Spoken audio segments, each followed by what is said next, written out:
A single, long, high-pitched tone pierced the quiet of the sterile hospital room.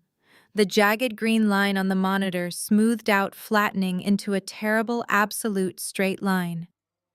I stood there alone, holding a hand that was rapidly losing its warmth. For 7 days, the hospital staff had asked if anyone else was coming. For 7 days, I had made excuses for them. But as the doctors stepped out to record the time of death, I realized the ultimate truth. My father passed away completely isolated from the people he had once given everything to, and the letter the head nurse was about to hand me would not just explain why it would detonate my entire family. I am Claire, 35 years old, and a professional crisis management consultant. I spend my days fixing catastrophic public relations nightmares for major corporations, yet nothing could have prepared me for the absolute wreckage of my own blood relatives. Before I dive into exactly how a grieving daughter shattered an illusion of generational wealth, let me know where you are watching from in the comments below. Hit the like button and subscribe if you have ever been the family scapegoat who finally stopped taking the blame and started taking names. The doctor had not even returned to the room when the silence was broken by the sharp vibration of my phone against the metal side table. I picked it up, expecting a message of support, perhaps a moment of intuition from the universe, that my sister knew our father was gone. Instead, the screen lit up with a text from Vanessa. "Mom says the hospital keeps calling the house," the message read. "Tell them to stop. DeAndre and I are hosting the spring gala tonight, and I absolutely cannot have my phone blowing up with Dad and his endless drama. Tell the nurses to lose our number." I stared at the words illuminating the dark room. Dad and his endless drama. The man whose heart had literally just failed him was nothing but an inconvenience to their social calendar. My mother, Brenda, was probably at the country club getting a blowout, annoyed that the hospital reception desk dared to interrupt her morning mimosa. My sister Vanessa was stressing over flower arrangements with her husband DeAndre, terrified that acknowledging her sick father might ruin their aesthetic for the evening. My fingers felt numb, but my mind was crystal clear. The years of trying to bridge the gap, the years of desperately trying to earn a place at their pristine dinner tables evaporated in that cold, clinical room. I typed 3 simple words. "He is dead, Vanessa." I watched the 3 gray dots pulse on the screen as she typed. I waited for the shock. I waited for the phone to ring, for the sound of my sister breaking down, realizing that the man who taught her how to ride a bike was gone forever. The dots vanished. A new text bubbled up. "Oh, we'll handle the paperwork. Well, handle. Do not put my name on any bills. We will talk tomorrow. Have to run, the caterers are here." That was it. No tears, no questions. Just a clinical directive to clean up the mess exactly as they had conditioned me to do my entire life. I was always the designated problem solver, the one who was not quite glamorous enough, not quite compliant enough to be the golden child, but useful enough to sweep up the broken glass when they dropped a chandelier.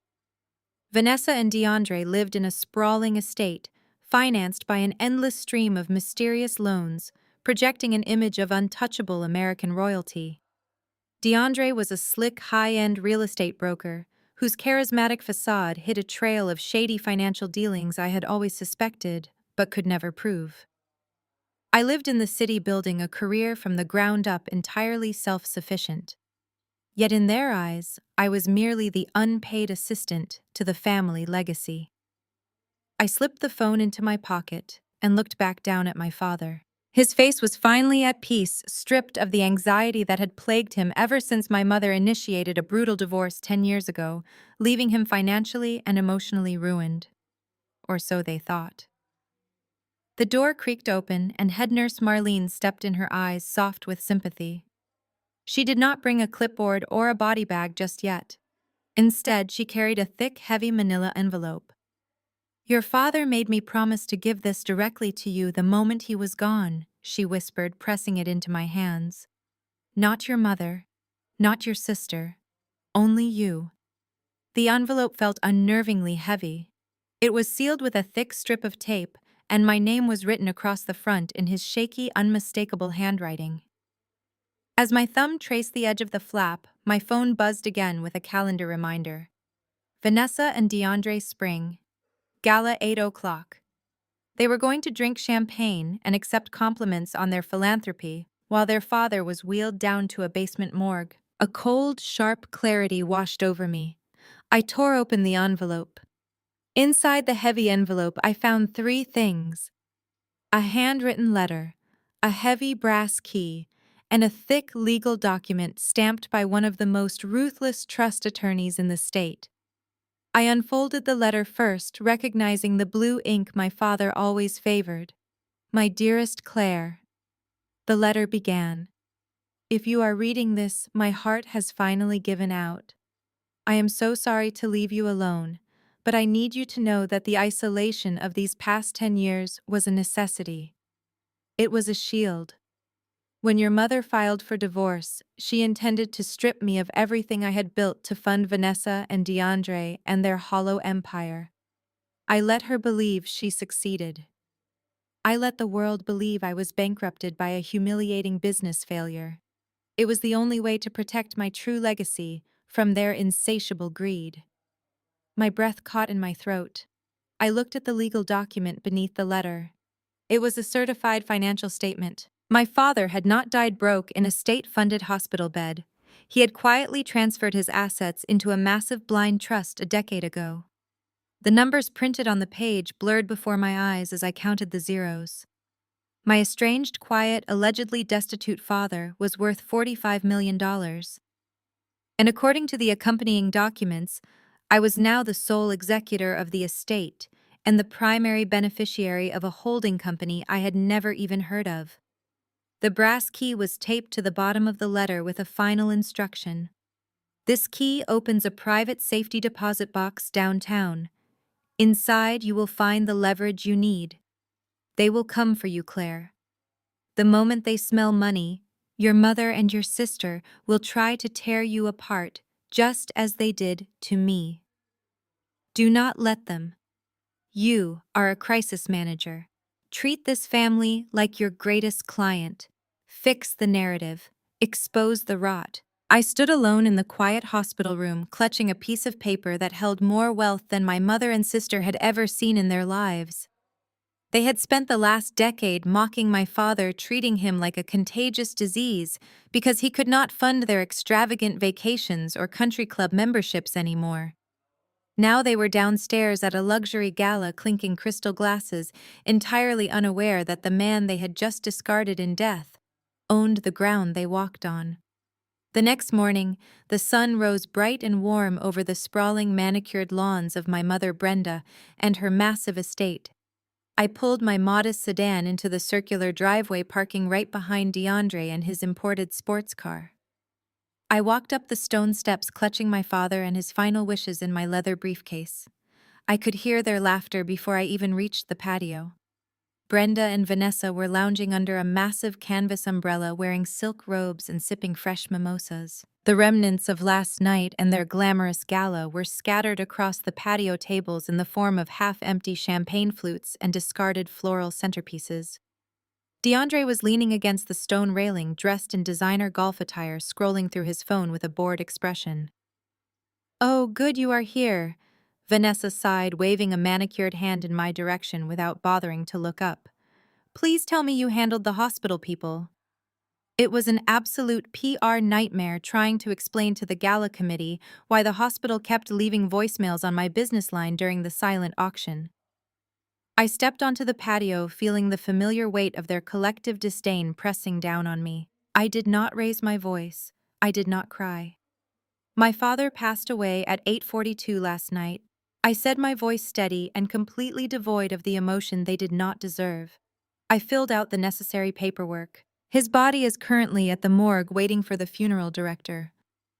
Brenda let out a dramatic sigh, setting her crystal flute down on the glass table. "Well, it is a tragedy, of course," she murmured, though her face remained an absolute mask of indifference. "But we all knew this was coming. Thomas has been unwell for years, and quite frankly, the stress of his financial ruin caught up with him. We simply cannot let this cast a shadow over the start of the summer season at the club." DeAndre pushed himself off the railing and walked over to me, pulling a checkbook from his back pocket.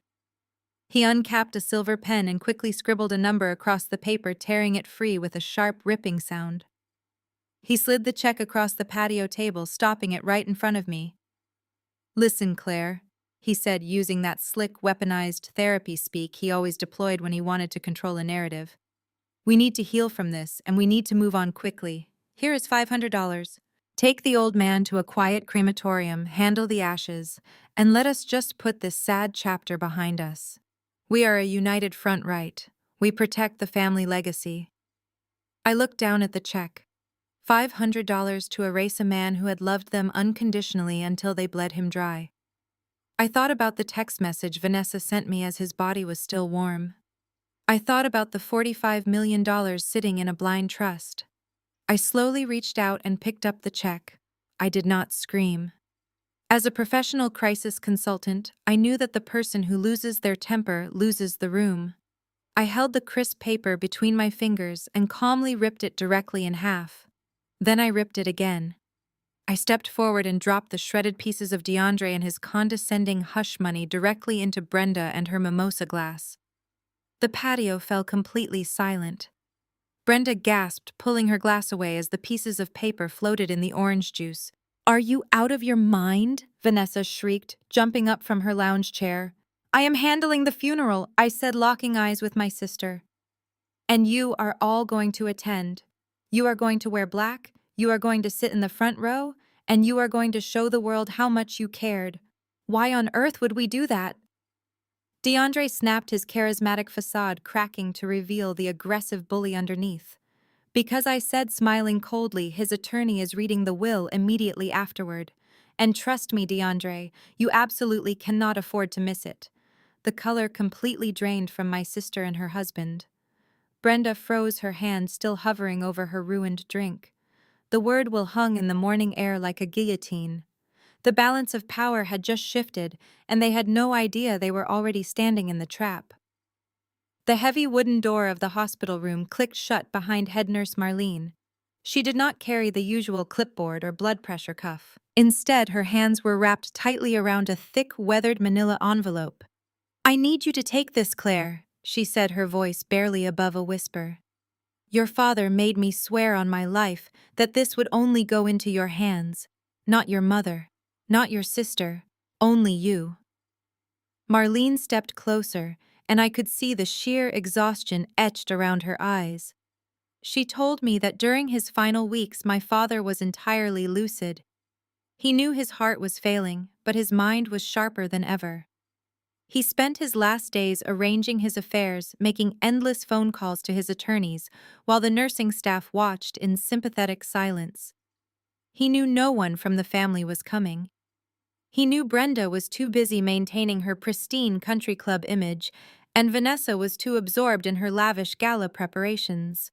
He accepted his isolation, but he absolutely refused to let them win the final war. I took the envelope from Marlene. It was heavy, sealed with red wax and thick, clear packing tape. My name was written across the front in his distinct, sharp handwriting. The paper felt like a lead weight in my hands. I thanked Marlene, and she gave my shoulder a gentle squeeze before leaving me alone with him one last time. I sat down in the vinyl hospital chair next to his bed, my hands trembling slightly as I broke the seal. Inside, there were 3 distinct items: a handwritten letter on his personal stationery, a thick stack of legal documents bound by a navy blue cover, and a heavy antique brass key. I set the key and the documents on my lap and unfolded the letter. "My dearest Claire," the letter began. "If you are reading this, my heart has finally surrendered. I am writing this to you because you are the only one who ever saw me as a father and not a walking ATM. 10 years ago, when your mother filed for divorce, she intended to destroy me completely. Brenda wanted to strip away every asset I had built over 40 years just to fund the extravagant hollow lifestyle she and Vanessa demanded. DeAndre was already whispering in their ears, poisoning them against me so he could use my capital to build his fraudulent real estate firm. They thought they cornered me. They thought I was old and tired. But they forgot that I built my empire from absolutely nothing. The letter continued explaining the massive secret he had carried for a decade. I did not go bankrupt, Claire. The humiliating public financial collapse that made your mother abandon me was a carefully orchestrated legal maneuver. I liquidated my visible assets and moved my true wealth offshore and into a massive blind trust. I let them believe I was penniless. I let them kick me out of the family. I endured 10 years of their mockery and your sister's coldness because it was the absolute only way to protect my legacy from their endless greed. I stopped breathing for a second. I reached for the legal documents resting on my lap. The navy blue cover bore the seal of the most ruthless trust and estate law firm in the state. I flipped to the summary page. The numbers printed in bold black ink seemed to jump off the paper. Total liquid assets, $45 million. In addition, there was a massive portfolio of commercial real estate holdings entirely controlled by a shadow company. And the sole executor, the sole beneficiary of this absolute fortune, was me. I picked up the heavy brass key. It felt warm against my palm. The letter instructed me that this key opened a private safety deposit box at the Premier Bank downtown. Inside that box, my father had left the real weapons, ledgers, proof of DeAndre's financial crimes, deeds to the properties they all relied on to project their fake wealth. He left me explicit instructions on how to handle the family. "They will come for you, Claire," he wrote. "The second they smell money, your mother will try to invalidate my will. Vanessa will play the victim. DeAndre will bare his teeth and try to bully you into submission. Do not let them. You are a professional crisis manager. You fix disasters for a living. Now I need you to fix this family. Burn their toxic facade to the ground." I sat in the quiet hospital room processing the magnitude of what I had just been handed. My father had not died a broken, defeated man. He had died a grandmaster who had just moved his final chess piece. For my entire life, I had been the scapegoat. I was the daughter who was never pretty enough for Brenda, never charismatic enough for Vanessa, never compliant enough for the family image. I built my own life, my own successful consulting firm, far away from their psychological manipulation. They thought I was weak because I always chose peace over their constant drama. They mistook my silence for submission. I looked at my father one last time. I promised him right then and there that I would not shed a single tear in front of them. I carefully placed the letter, the documents, and the brass key into my leather briefcase. I walked out of the hospital, leaving the clinical smells and the tragedy behind me. The sun was just starting to rise, painting the city skyline in shades of bruised purple and gold. I got into my car, but I did not drive to my mother's estate. Not yet. The bank opened early for their private wealth clients, and I needed to see exactly what was inside that deposit box. I navigated the quiet morning streets, pulling into the underground parking garage of the downtown financial center. The private banker, a polished man in a tailored suit, recognized the authorization documents immediately and escorted me down into the silent, heavily guarded steel vault. He left me alone in a private viewing room with a long metal box. I inserted the brass key and turned it, hearing the heavy internal lock click open. Inside, I found exactly what my father promised: the ammunition. There were detailed accounting ledgers tracking every single bad investment DeAndre had ever made. There were bank statements proving that DeAndre had been secretly draining Vanessa's personal trust fund for years just to keep his failing real estate brokerage afloat. Vanessa thought she was married to a self-made millionaire, but she was actually married to a desperate man drowning in debt. Beneath the ledgers was a thick folder labeled Real Estate Holdings. I flipped through the heavy parchment deeds. My father owned the commercial building where DeAndre leased his luxury office space. Even more shockingly, my father had quietly purchased the massive plot of land sitting directly underneath the Greenwich Country Club, the very same club where my mother spent every single day projecting her superiority over the rest of the world. I closed the metal box and took a deep, steadying breath. As a crisis management consultant, I knew that information was only powerful if you deployed it at the exact right moment. You do not show your hand until the opponent has already pushed all their chips into the center of the table. I placed the ledgers and the deeds into my briefcase, right next to the $45 million trust document. I walked out of the bank feeling an entirely new kind of energy coursing through my veins. The heavy, suffocating weight of being the family disappointment was gone, completely vaporized by the truth my father left behind. I checked my phone. It was 8 in the morning. Brenda and Vanessa would be out on the patio by now, nursing their post-gala hangovers with expensive champagne and complaining about the inconvenience of my father's death. They thought they were the untouchable elites of the family. They had absolutely no idea that their entire world, their status, their marriages, and their homes now legally belonged to the daughter they threw away. I started the engine of my car and turned the steering wheel toward my mother's sprawling estate, ready to deliver the first blow.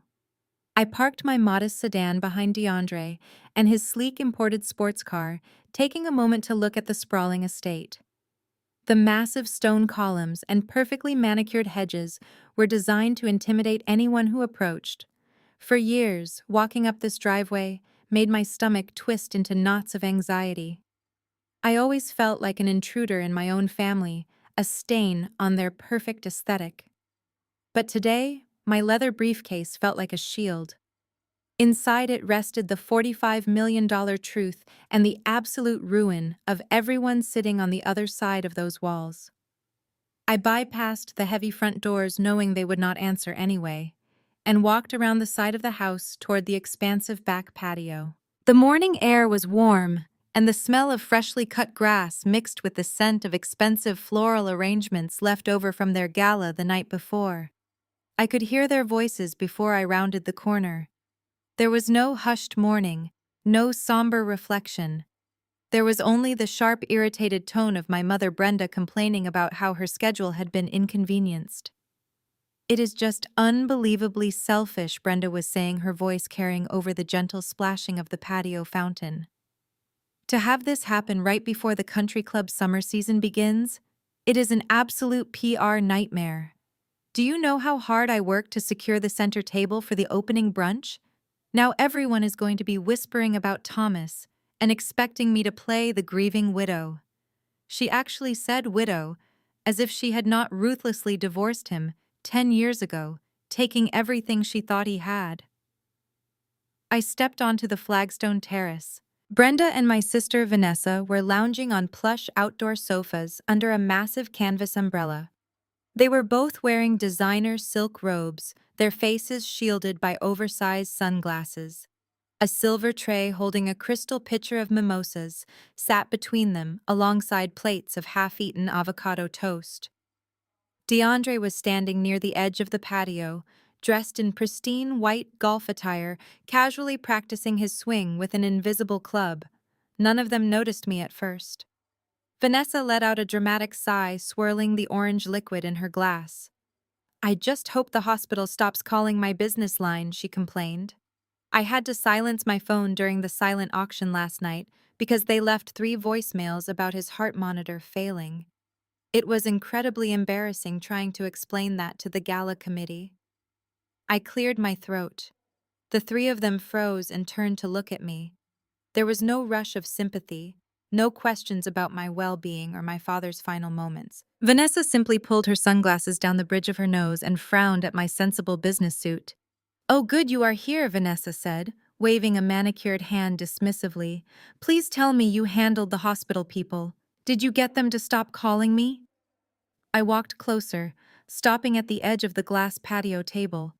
I looked at my mother, who was busy inspecting her acrylic nails. I looked at my sister, who was more concerned about her phone notifications than the fact that she no longer had a father. And then I looked at DeAndre, who had stopped practicing his golf swing and was staring at me with a calculated, slightly annoyed expression. "He passed away last night," I said, keeping my voice completely level. "I handled all the necessary paperwork. He is currently at the morgue waiting for the funeral director." Brenda sighed heavily and picked up her mimosa. "Well, it is a tragedy, of course," she murmured, though her face remained an absolute mask of indifference. But we all knew this was coming eventually. Thomas simply stopped trying after the bankruptcy. The stress of his financial ruin caught up with him. We cannot let this cast a shadow over our summer plans. I stared at her, feeling a cold smile fighting to break through my professional composure. She actually believed he died broke. She actually believed the narrative he had fed her for a decade. She had no idea that the very ground she was drinking on the Greenwich Country Club she valued above her own children was paid for by the man she was currently insulting. DeAndre stepped forward, walking over to the glass table.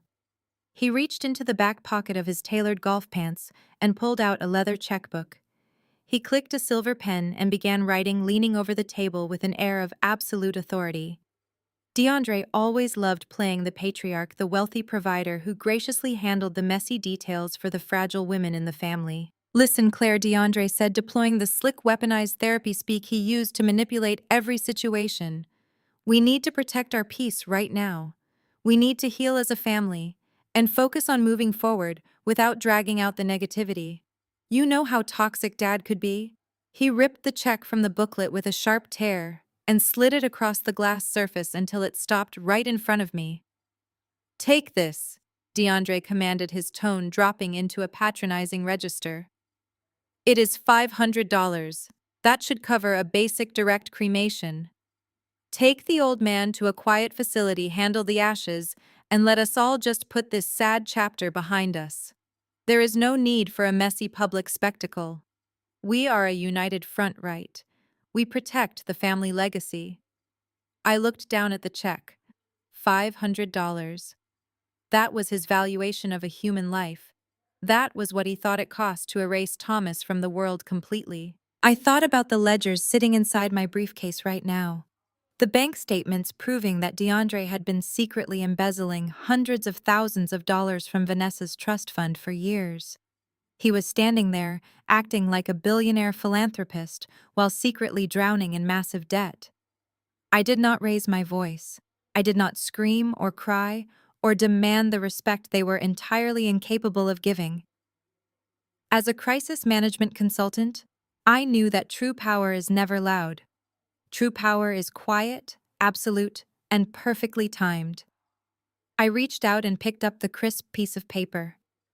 DeAndre smirked slightly, assuming I was accepting his handout like the obedient scapegoat I had always been. Vanessa went back to scrolling on her phone. Brenda took another sip of her drink. I held the check between my fingers and calmly ripped it directly in half. The sharp sound of tearing paper echoed loudly on the quiet patio. DeAndre's smirk vanished instantly. Vanessa snapped her head up, dropping her phone onto her lap. Before any of them could speak, I put the two halves together and ripped them again. I stepped forward and dropped the shredded pieces of DeAndre's insulting hush money directly into Brenda's mimosa glass. The little pieces of paper floated in the orange juice and champagne, ruining her perfect morning drink. Brenda gasped, pulling her hands back as if the glass had suddenly caught fire. "Are you completely out of your mind?" Vanessa shrieked, jumping up from the outdoor sofa. "What is wrong with you? You are acting completely unhinged." "I am handling the funeral," I said, my voice slicing through the warm morning air like a blade. "And all three of you are going to attend." DeAndre took a step toward me, his charismatic facade completely shattering, to reveal the aggressive bully underneath. His hands clenched into fists at his sides. "You're not dictating anything in this house, Claire," he snarled, trying to use his physical presence to intimidate me. Why on earth would we waste our time going to a funeral for a man who left us with absolutely nothing? I locked eyes with DeAndre, letting the silence stretch for just a second before delivering the hook. "Because," I said, smiling coldly, "his attorney is reading the will immediately afterward." The word will hung in the air, heavy and dangerous. I watched the transformation happen in real time. The aggressive posture drained out of DeAndre completely. Vanessa's mouth fell open slightly, her eyes darting between me and her husband. Brenda stared at me, her face completely pale behind her designer sunglasses. They all froze, paralyzed by the sudden realization that their narrative was fundamentally flawed. And trust me, DeAndre, I added, picking up my briefcase and turning away from the table. You absolutely cannot afford to miss it. I did not wait for their response. I walked away from the patio, my heels clicking rhythmically against the stone pathway. The panic I left behind them was palpable. The dominoes had officially been pushed, and they had no idea how far the collapse would go. 3 days later, I stood in the back of the pristine mahogany-lined memorial chapel, watching the absolute masterpiece of a public relations stunt my family had orchestrated. As a crisis management consultant, I had seen CEOs fake remorse in front of federal judges and politicians shed perfectly timed tears for the cameras. But none of them held a candle to my mother and sister. Brenda wore a custom-tailored black silk suit with a tasteful netting veil that perfectly framed her expertly applied waterproof mascara. She sat in the front row, dabbing the corners of her eyes whenever a prominent member of the Greenwich Country Club walked past her pew. Vanessa sat rigidly beside her, wearing a dark designer dress that looked far more appropriate for a high-end cocktail party than a funeral. She was clutching a monogrammed lace handkerchief that she never actually brought to her face. The chapel was packed, but not with anyone who actually knew or cared about my father. There were no old colleagues from his early business days, no neighbors from the small apartment he lived in after the divorce. The room was entirely filled with local politicians, wealthy socialites, and real estate developers. Brenda and Vanessa had treated my father's memorial service like a networking event, an opportunity to garner sympathy and secure their social standing before the summer season began. I stood completely alone near the heavy oak doors at the back of the room, wearing a simple black shift dress. I did not cry. I had already done my grieving in that cold hospital room while they were busy drinking champagne at their gala. Today I was simply an observer, watching the rats scurry around a sinking ship they did not even realize had already gone under. DeAndre played his part with sickening perfection. He stood at the end of the front pew, shaking hands with the wealthy guests, nodding solemnly and projecting the ultimate image of the strong, supportive son-in-law holding the fragile women of the family together. He was working the room, making eye contact with potential investors for his real estate brokerage, subtly handing out his business cards wrapped in tragic smiles. As the incredibly brief service concluded, the attendees began moving slowly toward the side doors, heading for the catered reception in the adjoining courtyard.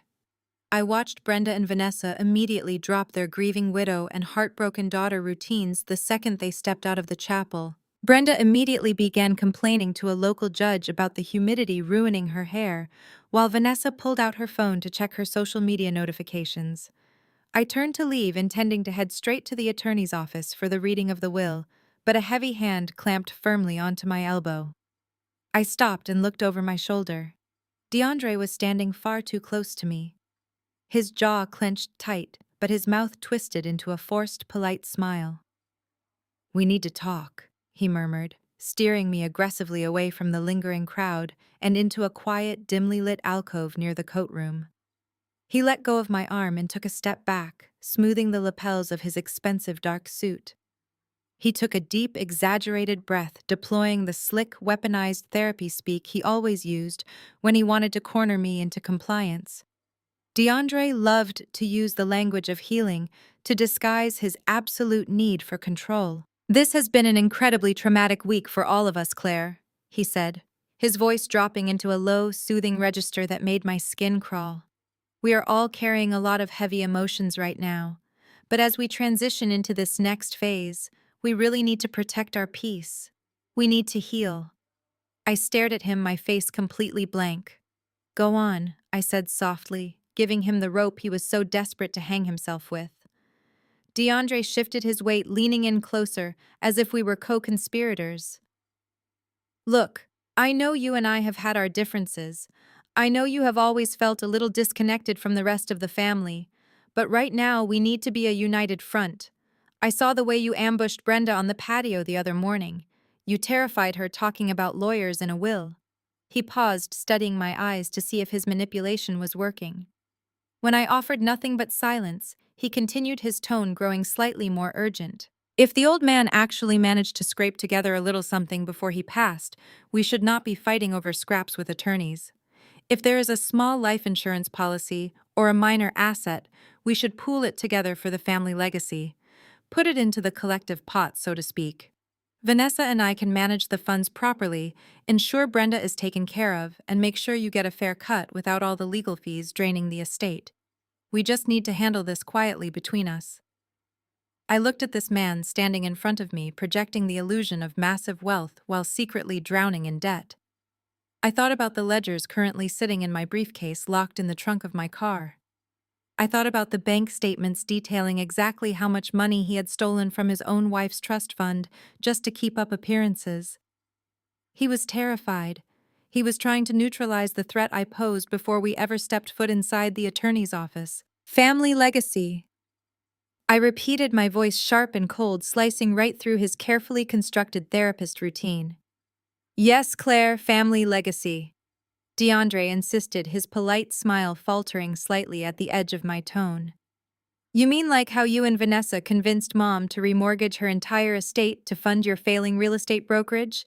I asked, stepping forward so he was forced to step back, while simultaneously telling everyone in your little country club circle that I was the financial burden of the family simply because I refused to marry a rich man. DeAndre froze. The soothing, patronizing mask completely slid off his face, leaving nothing but raw, panicked shock. His eyes widened and his mouth opened, but no words came out. He had spent the last 3 years meticulously hiding his financial ruin from everyone, including my mother. He thought he was a mastermind pulling the strings of 3 gullible women. He had absolutely no idea that I knew exactly how deep his rot went. "What are you talking about?" he hissed, glancing nervously over his shoulder to make sure none of the wealthy guests lingering in the hallway had heard me. "You do not know anything about my business. I know that your commercial lease is 3 years past due." "DeAndre," I whispered, leaning in, so only he could hear the absolute finality in my voice. "I know that you have been secretly siphoning Vanessa's trust fund to cover your terrible investments. I know that you are completely broke, and I know that you thought you could use my father's ghost to pay off your fraud charges." A heavy, suffocating silence fell over the small alcove. The arrogant bully who had slid a $500 check across a patio table just a few days ago was entirely gone. In his place was a desperate, cornered man whose entire fraudulent empire was suddenly resting in the hands of the woman he had spent a decade mocking. "You are a professional liar, DeAndre," I said, stepping back and adjusting the strap of my purse. "But I am a professional crisis manager. And unfortunately for you, your crisis is just getting started." I turned my back on him without waiting for a response and walked out of the alcove, leaving him standing alone in the shadows. I walked past the courtyard, where Brenda and Vanessa were still holding court, pretending to be grieving aristocrats. I pushed through the heavy glass doors of the chapel and stepped out into the bright afternoon sun. It was time to go to the attorney's office. It was time to read the will. The drive from the chapel to the downtown financial district was blessedly quiet. I arrived at the law firm of Harrison and Associates, taking the private elevator up to the penthouse level. The receptionist guided me into a massive oak-paneled conference room that smelled of expensive leather and old money. 10 minutes later, the heavy double doors swung open and my family walked in. Brenda was complaining loudly about the lack of valet parking, while Vanessa was busy fixing her lipstick in the reflection of her phone screen. DeAndre trailed behind them, carrying himself with the arrogant swagger of a man who thought he controlled the entire world.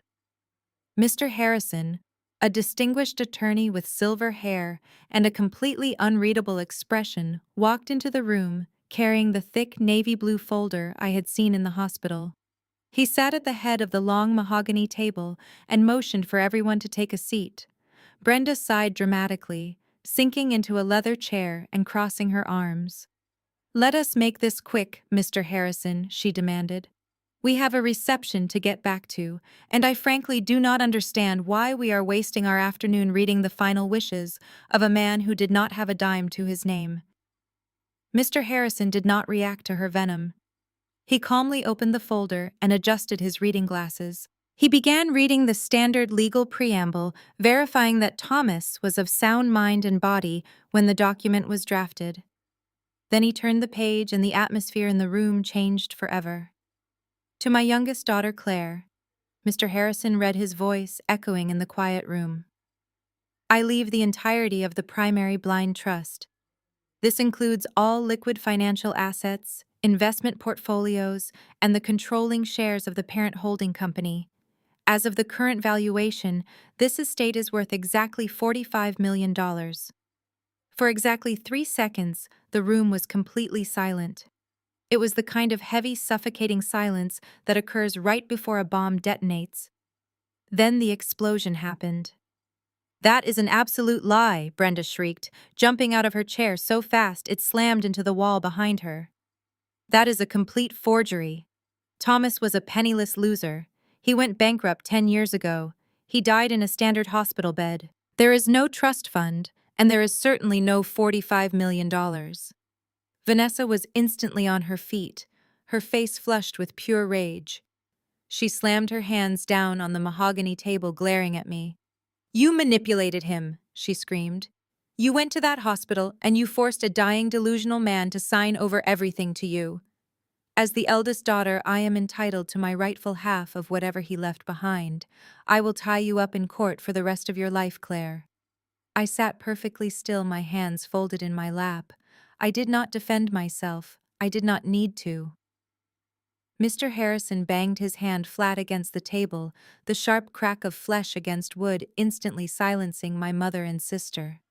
"Sit down, both of you," he commanded with the absolute authority of a man who had dealt with greedy relatives for 40 years. "The documents are ironclad. The trust was established a decade ago. There is no forgery, and there was no coercion. Now sit down and remain quiet because I was not finished." Brenda and Vanessa slowly lowered themselves back into their chairs, their chests heaving with indignation. Mr. Harrison turned his attention to my brother-in-law. To my son-in-law, DeAndre. Mr. Harrison continued reading from the document. "I leave the physical deed to the commercial property located at 400 West Avenue, the exact building which currently houses his real estate brokerage firm." The sheer panic that had been gripping DeAndre just moments ago instantly vanished. A slow, triumphant smirk spread across his face. He leaned back in his leather chair, crossing his ankle over his knee, and looked at me with absolute condescension. He actually thought he had just won the lottery. "Well," DeAndre said loudly, making sure Brenda and Vanessa were listening, "I always knew Thomas had a good head for real business. We had our differences, but at the end of the day, he respected the empire I built. He knew that commercial property was the crown jewel of his remaining assets, and he wanted it in the hands of a true professional. Do not worry, Claire. I will make sure the family legacy is honored properly." Brenda and Vanessa immediately shifted their expressions from rage to smug satisfaction. In their minds, DeAndre had just inherited a multi-million-dollar property, completely neutralizing my newfound wealth. They thought the golden child and her husband had come out on top once again. Mr. Harrison waited patiently for DeAndre to finish his arrogant speech. He looked at DeAndre over the rim of his glasses with a hint of professional pity. "As I said," Mr. Harrison stated coldly, "I was not finished." DeAndre frowned, his smirk faltering slightly. "What else is there?" Mr. Harrison turned back to the document. "This deed is transferred with a strict, irrevocable condition. The commercial property is currently leased by your real estate firm. However, the firm owes exactly 3 years of unpaid back rent to the parent holding company." Mr. Harrison paused, letting the words hang in the air. He looked directly into DeAndre's eyes. "That parent holding company is now solely owned by Claire. The stipulation of this inheritance dictates that all 3 years of unpaid back rent must be paid in full to Claire by 5 o'clock this Friday. If the balance is not settled in full, you face immediate eviction asset seizure and total liquidation of your firm. The color drained from DeAndre's face so fast, he looked physically ill. The arrogant patriarch, the wealthy provider, the slick businessman, was entirely stripped away, leaving nothing but a terrified man, drowning in debt. His mouth opened and closed, but no sound came out. Vanessa turned to her husband, her brow furrowed in deep confusion. "DeAndre, what is he talking about? What back rent? You own that building. You told me business was booming." DeAndre could not even look at his wife. He stared at the mahogany table, his hands trembling visibly. He was completely trapped. He had spent years projecting an image of massive wealth while secretly bleeding his own family dry. And now the one person he had spent a decade mocking, the scapegoat he had tried to dismiss with a $500 check just a few days ago, was holding the absolute power over his survival. I leaned forward, resting my arms on the table. I looked directly at my brother-in-law, holding his panicked gaze. "Like you said, DeAndre," I murmured, my voice smooth and perfectly calm. "At the end of the day, Dad respected real business. I expect the full payment by Friday afternoon. Otherwise, I am changing the locks on your empire." Brenda sat frozen in her chair, finally realizing that the ground had entirely shifted beneath her feet. The untouchable family dynamic was dead. The golden child was married to a fraud, and the daughter they had treated like garbage for 35 years was now the absolute landlord of their entire reality. Mr. Harrison closed the heavy navy blue folder with a resounding thud that echoed through the silent conference room. Brenda was the first to move. She snatched her designer handbag off the mahogany table, her face a twisted mask of humiliated fury, and marched out the double doors without saying a single word. Vanessa followed closely behind her heels, clicking frantically against the hardwood floor, pulling a completely shell-shocked DeAndre by the sleeve of his suit. I remained seated, taking a slow, deep breath. I thanked Mr. Harrison for his time, carefully placed the trust documents into my leather briefcase, and made my way toward the private elevator. When the elevator doors opened into the dimly lit underground parking garage, I immediately knew they had not left. They were waiting for me. DeAndre was pacing aggressively back and forth in front of my modest sedan, his suit jacket unbuttoned and his tie yanked loose. Brenda stood off to the side, leaning against a concrete pillar, her arms crossed tightly across her chest. Vanessa was hyperventilating, clutching her phone like a lifeline, terrified that someone from her elite social circle might magically witness this complete collapse of her fake empire. As I approached my car, DeAndre stepped directly into my path, blocking the driver's side door. The slick, charismatic broker who loved to throw around therapy words was entirely gone. In his place was a desperate, cornered bully. "You are not going to get away with this, Claire," he snarled, his voice echoing off the concrete walls. "Do you really think I am going to let you walk in here and take my building? I will sue you into absolute oblivion. I will hire a team of litigators to bury you in so much paperwork you will go bankrupt just paying the legal fees." He stepped closer, trying to use his physical size to intimidate me. "You went into that hospital room and you manipulated a sick, dying man. You coerced him into signing over assets he did not even understand. It is elder abuse, and I will make sure you go to federal prison for it." Vanessa stepped up beside her husband, nodding frantically. She was completely oblivious to the fact that the man standing next to her had caused this entire crisis. "Claire, you need to stop this right now," Vanessa demanded, her voice shrill and panicked. "If anyone at the club finds out about this eviction notice, we will be completely ruined. My gala committee will strip me of my chair position. Just sign the building over to DeAndre and drop this ridiculous vendetta. You have always been so jealous of my life and my marriage." I looked at my sister, feeling a profound sense of pity mixed with absolute disgust. She was fighting tooth and nail to protect a burning house simply because she liked the color of the front door. "I am not jealous of your marriage, Vanessa," I said, my voice perfectly calm and steady. In fact, I think your marriage is the biggest tragedy of this entire family. How dare you? Brenda snapped, pushing off the concrete pillar and pointing a manicured finger at me. DeAndre is a brilliant businessman who has provided a beautiful life for your sister. You are nothing but a bitter spinster trying to destroy their happiness because you have absolutely nothing of your own. I did not argue with my mother. I simply popped the latch on my leather briefcase and reached inside. I did not pull out a legal document or a threatening letter. I pulled out my cell phone. I am not trying to destroy your happiness, Vanessa, I said, looking directly into my sister's panicked eyes. I am trying to show you that your happiness was entirely funded by my father, and when his money ran out, your husband decided to fund it with yours. What are you talking about? Vanessa asked, taking a small step back. DeAndre suddenly lunged forward, reaching for my phone, but I stepped back swiftly, holding it out of his reach. Do not touch me, DeAndre, I warned, my tone dropping to a dangerous whisper, or I will have building security down here in exactly 10 seconds.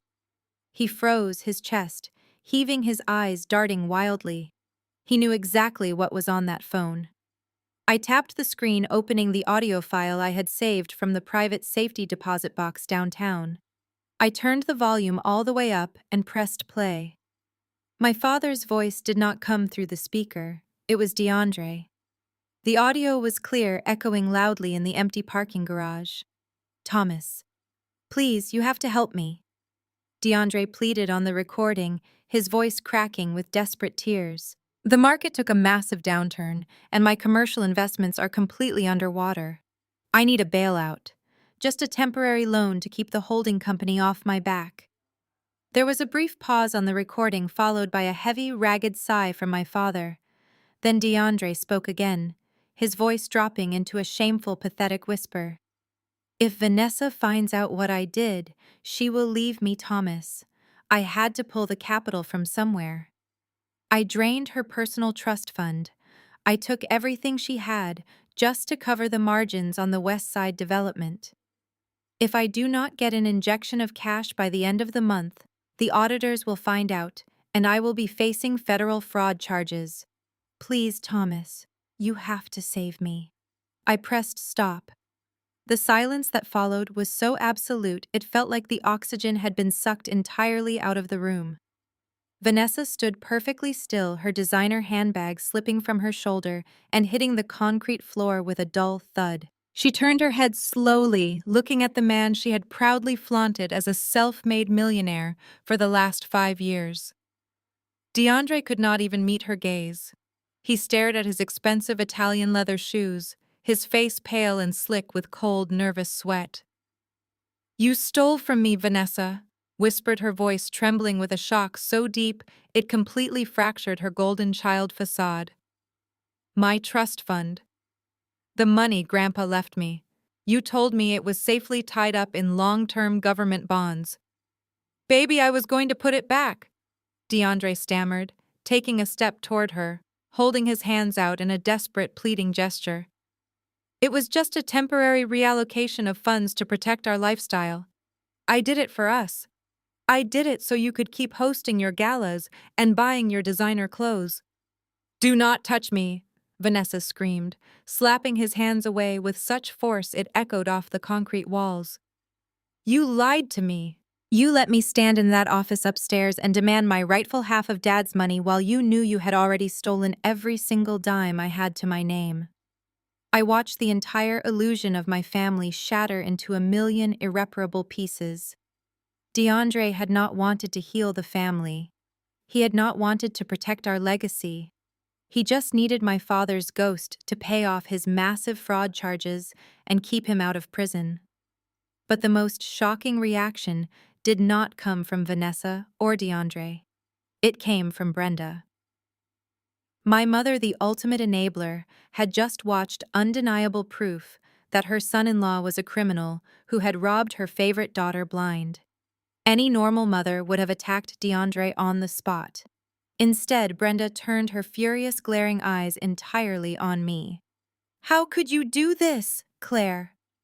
Brenda shrieked, stomping her foot like a petulant child throwing a tantrum. How could you be so incredibly vindictive and cruel? I stared at my mother, completely bewildered. Mom, did you not just hear the recording? I asked. He stole hundreds of thousands of dollars from your daughter. He is a criminal. It is a fake, Brenda declared, crossing her arms and lifting her chin in an absurd display of psychological denial. You work in public relations. You have access to all sorts of technology. You probably use some artificial intelligence program to fake his voice just to ruin your sister's marriage. I actually let out a short, bitter laugh. Her delusion was so deeply ingrained that she would rather believe I was a mastermind hacker than accept the fact that her perfect son-in-law was a broke fraud. Mom, stop it, Vanessa cried out, tears finally spilling over her expertly applied makeup. It was not fake. I recognize his voice. And now that I think about it, he has not let me see a joint bank statement in over 2 years. Brenda ignored Vanessa completely, marching up to me with a look of pure aristocratic venom. You listen to me, Claire, she hissed. You are not going to ruin this family. I am calling my attorneys the second I get home. I am filing an emergency injunction to freeze every single asset in that trust. We are going to contest the will on the grounds of mental incompetence, and we will have you permanently removed as the executor. You will not see a single penny of Thomas and his money. She smiled, a nasty, triumphant little smile. You thought you could come in here and play the boss just because you have a piece of paper, but you forget who I am. I have connections all over this city. I sit on the board of the Greenwich Country Club. I have judges and politicians on speed dial. We will crush you. I let her finish her desperate little speech. I let her feel powerful for exactly one last second before I completely pulled the rug out from under her. Go ahead, Mom, I said, smiling coldly. Call your lawyers. Tie up the liquid assets in probate for a few months. I have my own money, so I can wait. I took a step closer to her, watching her nasty smile begin to falter. But while you have those high-powered attorneys on the phone, you might want to ask them to look up a specific property deed. What are you talking about? Brenda demanded, her voice losing its absolute certainty. You know that massive, beautiful plot of land sitting directly underneath your precious Greenwich Country Club? I asked, tilting my head slightly. The one the club has been leasing for the last 50 years. Brenda swallowed hard, her eyes darting nervously. What about it? Dad bought it 5 years ago, I whispered, delivering the final, devastating blow. It was his smartest shadow investment. And as of this morning, that deed transferred directly into my holding company. So go ahead and call your friends on the board. But you should probably let them know that their new landlord is the daughter you just threatened to destroy. Brenda's mouth opened, but she could not draw enough breath to form a single word. Her eyes widened in absolute sheer terror as the reality of her situation finally crashed down upon her. Her entire identity, her social standing, her daily routine revolved around that elite country club. And now I owned the dirt it was built on. Have a great afternoon, everyone, I said, turning around and pressing the unlock button on my key fob. Oh, and DeAndre, do not forget. Rent is due by 5 on Friday. I got into my car, started the engine, and drove out of the underground garage, leaving the three of them standing in the dark, completely buried under the rubble of their own toxic creation. Driving away from the financial district, my hands were perfectly steady on the steering wheel. I had just dropped a nuclear bomb on my family in that underground parking garage and left them choking on the ashes. But as a crisis management consultant, I knew the golden rule of conflict. Cornered animals always bite the hardest, and narcissists never surrender without a dirty fight. The retaliation came exactly 48 hours later. I was sitting at my desk, overlooking the city skyline, sipping black coffee, and reviewing the massive portfolio of commercial real estate my father had left me. My private office line rang. It was Mr. Harrison, the estate attorney. His usually unshakable voice sounded tight with frustration. Claire, we have a situation, Mr. Harrison said without bothering with small talk. Your mother has officially filed an emergency injunction in probate court to freeze the entire trust. She has hired one of the most aggressive litigation firms in the city. I leaned back in my leather chair. On what grounds, I asked. She has absolutely zero proof of anything. She manufactured proof, Mr. Harrison replied, his tone dripping with professional disgust. Brenda submitted a medical proxy document dated exactly 10 years ago, right around the time of the divorce. It is signed by a private physician claiming your father was showing severe signs of early onset dementia and was mentally unfit to handle his own finances. She is arguing that the blind trust was created illegally by a man who did not know what he was doing, and that all assets should immediately revert to his next of kin under a previous will from 1995. I let out a harsh laugh. The audacity of my mother was almost impressive. She could not accept that her ex-husband had outsmarted her, so she was literally trying to erase his sanity to steal his money. It is a blatant forgery, I said, keeping my voice level. Dad was sharp as a tack until the day his heart stopped. I know that, and you know that, Mr. Harrison said. But the injunction freezes the $45 million until we can get in front of a judge to prove the document is fake. And unfortunately, that is not the only fire you need to put out today. I suggest you check your social media accounts immediately. I hung up the phone and opened my laptop. My personal and business accounts were completely flooded with notifications. Thousands of comments, direct messages, and tags were pouring in by the second. I clicked on the source of the traffic and found myself staring at a highly edited, tearful video posted by my sister Vanessa. Vanessa was sitting in her massive, pristine living room, wearing a modest beige sweater, looking completely devastated. She had intentionally skipped her perfect makeup routine to look pale and exhausted. The video already had tens of thousands of views. I never thought I would have to make a video like this, Vanessa whispered to the camera, her voice trembling with perfectly manufactured grief. This week, my family suffered a tragic loss. My father passed away. But what makes this nightmare so much worse is what my own sister did to him in his final days. I watched in absolute disgust as Vanessa spun a web of pure manipulative poison. She looked directly into the lens and told her wealthy followers that I had maliciously isolated our father in the hospital. She claimed I refused to let her or my mother visit him, and that I had used his vulnerable state to coerce him into signing over the family estate. My sister is a very sick, very jealous person, Vanessa sobbed, dabbing her dry eyes with a tissue. She has always hated my husband and me because we built a successful life. Now she is trying to steal the legacy my father intended for his grandchildren. Please pray for my family as we fight for justice. The comments underneath the video were a toxic wasteland of people calling me a monster, a gold digger, and a criminal. But the smear campaign did not stop there. DeAndre had clearly mobilized his network of country club elites and shady real estate buddies. My consulting firm's online review page was being review bombed. Dozens of one-star ratings were popping up accusing me of unethical business practices, fraud, and elder abuse. They were trying to destroy my livelihood. They figured if they froze the trust and ruined my professional reputation, I would be forced to settle just to make the public nightmare go away. They wanted me to hand over DeAndre's commercial building and give them half the cash in exchange for their silence. My phone buzzed again. It was a text from DeAndre. It read simply, "We can make this all go away, Claire. Give us the deed to the building and $20 million, and Vanessa will take the video down. Do the smart thing before you lose your business, too." I stared at the glowing screen of my phone. Any normal person would have been terrified.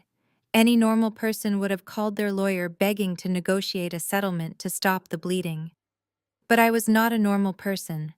I was a crisis manager. I handled corporate sabotage and million-dollar smear campaigns before lunch. I did not reply to DeAndre. I picked up the phone and called Mr. Harrison back. "Did you see the video?" Mr. Harrison asked, sounding genuinely concerned for me. "Claire, this is getting incredibly messy. They are trying to poison the jury pool and ruin your career. If you want, we can discuss a small settlement to get them to drop the injunction. It might save you years of litigation." "I am not settling for a single dime," I told him, my voice cold and hard as steel. And I am not waiting for a court date to deal with my mother. I want you to pull the exact land lease agreement for the Greenwich Country Club. I want the clause regarding fraudulent litigation highlighted, and I need the certified proof that the doctor who signed Brenda's fake medical proxy lost his medical license 5 years ago for taking bribes. Mr. Harrison paused on the other end of the line. I can have that dossier put together in an hour, he said, a hint of absolute respect creeping into his voice. What exactly are you planning to do with it? Brenda called an emergency board meeting at the country club this afternoon, I said, checking the calendar invite I had intercepted from her public schedule. She is rallying the elite members to support her legal fund and publicly excommunicate me from their high society circles. I am going to walk right into that meeting and burn her fake kingdom to the ground. I closed my laptop and stood up. I walked over to the full-length mirror in my office and straightened my designer blazer. Vanessa wanted to play the victim on the internet and DeAndre wanted to play the mafia boss via text message. But Brenda was the root of the rot. She was the enabler who taught them that lying and stealing were perfectly acceptable as long as you looked good doing it. It was time to cut the head off the snake. I grabbed my briefcase, the exact same one that held my father's $45 million trust, and walked out the door. The family thought they had backed me into a corner, but they were about to find out that they had just locked themselves in a cage with a lion. The drive to the Greenwich Country Club took less than 20 minutes, but it felt like a victory lap. This was the epicenter of my mother's entire universe. The sprawling estate with its perfectly manicured golf courses, towering oak trees, and heavy iron gates was the only thing Brenda truly loved. For decades, she had used her membership here as a weapon, looking down on anyone who could not afford the six-figure initiation fee. She derived her entire identity from the wealthy women who sat on the terrace, drinking expensive wine and judging the rest of the world. I pulled my car up to the valet stand, handing the keys to a young attendant who looked slightly terrified of my calm demeanor. I walked through the massive double doors of the main clubhouse, the heels of my shoes clicking sharply against the imported marble floors. A receptionist in a tailored uniform stepped out from behind the mahogany front desk, holding up a hand to stop me. "Excuse me, ma'am," the receptionist said politely but firmly. "This is a private club. Are you a guest of a member today?" "I am not a guest," I replied without breaking my stride. "I am the landlord." I left the confused receptionist behind and made my way down the long hallway lined with oil paintings of past club presidents. I knew exactly where they were holding the emergency meeting. The executive boardroom was located at the end of the corridor behind heavy oak doors. As I approached, I could hear my mother's voice seeping through the crack in the doorway. She was giving the performance of a lifetime. "It has been an absolute nightmare," Brenda was saying, her voice trembling with perfectly manufactured sorrow. "Thomas was so sick at the end. His mind was completely gone. And Claire, that vicious, ungrateful girl, took advantage of his dementia. She locked us out of the hospital room and forced him to sign away the family estate. Now she is threatening to evict Vanessa and DeAndre from their business. I am begging this board to stand with our family. We need your social support, and quite frankly, we need the community to know exactly what kind of predator my daughter really is." I placed my hand on the brass handle, pushed the heavy oak doors open, and walked right into the room. The executive boardroom was massive, featuring a long, polished table surrounded by 12 of the most wealthy and influential people in the city. The board president, a stern, silver-haired billionaire named Charles, sat at the head of the table. Brenda was standing near him, dabbing her dry eyes with a tissue. When she saw me walk in, all the fake sorrow instantly vanished from her face, replaced by a mask of absolute terrified fury. "What are you doing here?" Brenda shrieked, pointing a manicured finger at me. "You are not a member. Charles, have security remove her immediately. She is trespassing." Charles frowned, leaning forward in his leather chair. "Claire," he said, his voice deep and authoritative, "this is a closed-door session for the executive board. Your mother has brought some very serious allegations to our attention. I must ask you to leave before I call the authorities." I did not flinch. I walked directly to the center of the room and placed my leather briefcase on the polished wood table. I popped the latches open and pulled out a stack of 12 glossy folders, sliding one across the table to every single board member, including Charles. "I will leave in exactly 5 minutes, Charles," I said, my voice perfectly calm and completely steady.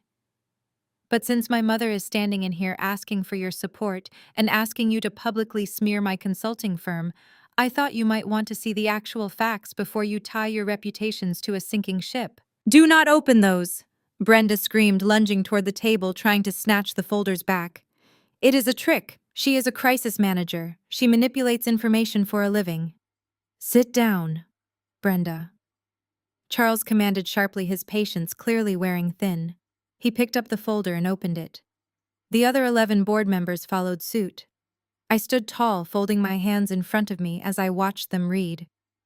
"Inside that folder is the medical proxy my mother just filed in probate court to freeze my father's estate," I explained, projecting my voice so it carried to every corner of the room. "She claims my father had severe dementia 10 years ago." Now turn to the second page. The sound of heavy cardstock flipping echoed in the quiet room. "That is a certified background check on the physician who signed that medical proxy." I continued. "You will notice that his medical license was permanently revoked 5 years ago by the state medical board for accepting bribes to forge legal documents. My mother did not find a lost medical record. She bought a fake one from a disgraced doctor to steal $45 million from her own daughter." A collective gasp rippled through the boardroom. Charles adjusted his glasses, his eyes scanning the certified state documents. The color was rapidly draining from Brenda's face. She backed away from the table, her hands shaking wildly. "That is a lie," she stammered, her voice cracking. "She faked those records. I am telling you, Thomas was sick. But the medical proxy was only the appetizer. It was time for the main course." "Now turn to the third page," I said, keeping my eyes locked dead on my mother. Charles flipped the page and his eyes widened in absolute shock. He looked up at me, then looked back down at the paper, as if he could not believe what he was reading. "As you all know," I said, my voice dropping into a razor-sharp tone, "the Greenwich Country Club does not actually own the 200 acres of prime real estate it sits on. You hold a 50-year land lease, a lease that is set to expire in 3 years." Charles swallowed hard, his knuckles turning white as he gripped the folder. "What does this have to do with the estate?" he asked, his authoritative tone suddenly sounding incredibly cautious. "It has everything to do with it," I replied. "Because 5 years ago, my father quietly purchased this land through a blind trust. And as of his passing earlier this week, I am the sole owner of the parent holding company. I own the dirt beneath your golf courses. I own the ground beneath this clubhouse. I am your landlord." The silence in the boardroom was absolute. 12 billionaires sat frozen, staring at the 35-year-old woman they had dismissed entirely just 5 minutes ago. Brenda looked like she was going to physically pass out. She gripped the back of a leather chair, swaying slightly on her designer heels. "And if you look at the highlighted section on that deed," I continued, stepping closer to the head of the table, "you will see a very specific clause my father added to the lease agreement. It states that if any member of his immediate family contests his estate using fraudulent claims, the country club lease is immediately terminated. No buyouts, no grace periods, immediate termination and total eviction." I turned to look directly at my mother. The sheer terror in her eyes was the most satisfying thing I had ever seen. "My mother just filed a fraudulent injunction," I said smoothly, "which means I am now legally within my rights to dissolve this club, pave over your golf courses, and build commercial warehouses on this property, unless, of course, the board takes immediate action." Charles did not hesitate for a single second. The loyalty among the wealthy elite only lasts until their own assets are threatened. He closed the folder, slapped it down onto the table, and turned his furious gaze entirely onto Brenda. "Brenda Charles," said his voice dripping with pure, absolute venom, You have exactly 1 hour to call your attorneys and drop that injunction. Charles, you cannot do this. Brenda pleaded, tears finally spilling over her cheeks, real genuine tears of panic. I have been a member here for 30 years. I am the chair of the summer gala.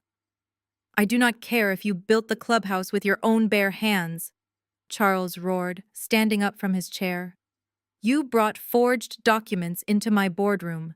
You tried to drag this institution into a federal fraud case, and you put our entire lease at risk because of your unbelievable greed. You will drop the injunction today, and you will resign your membership from this club effective immediately. No. Brenda sobbed, reaching out toward him. Please. This is my home.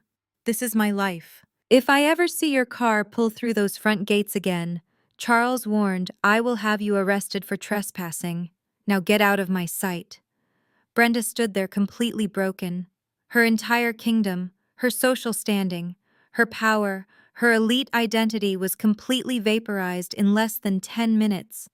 She looked at the other board members, the women she had gossiped with, the men she had charmed. None of them would even make eye contact with her. She was a liability now. She was radioactive. She slowly turned and looked at me. There was no rage left in her eyes, only a hollow, devastating emptiness. She finally realized what DeAndre and Vanessa had already learned. I was not the weak scapegoat anymore.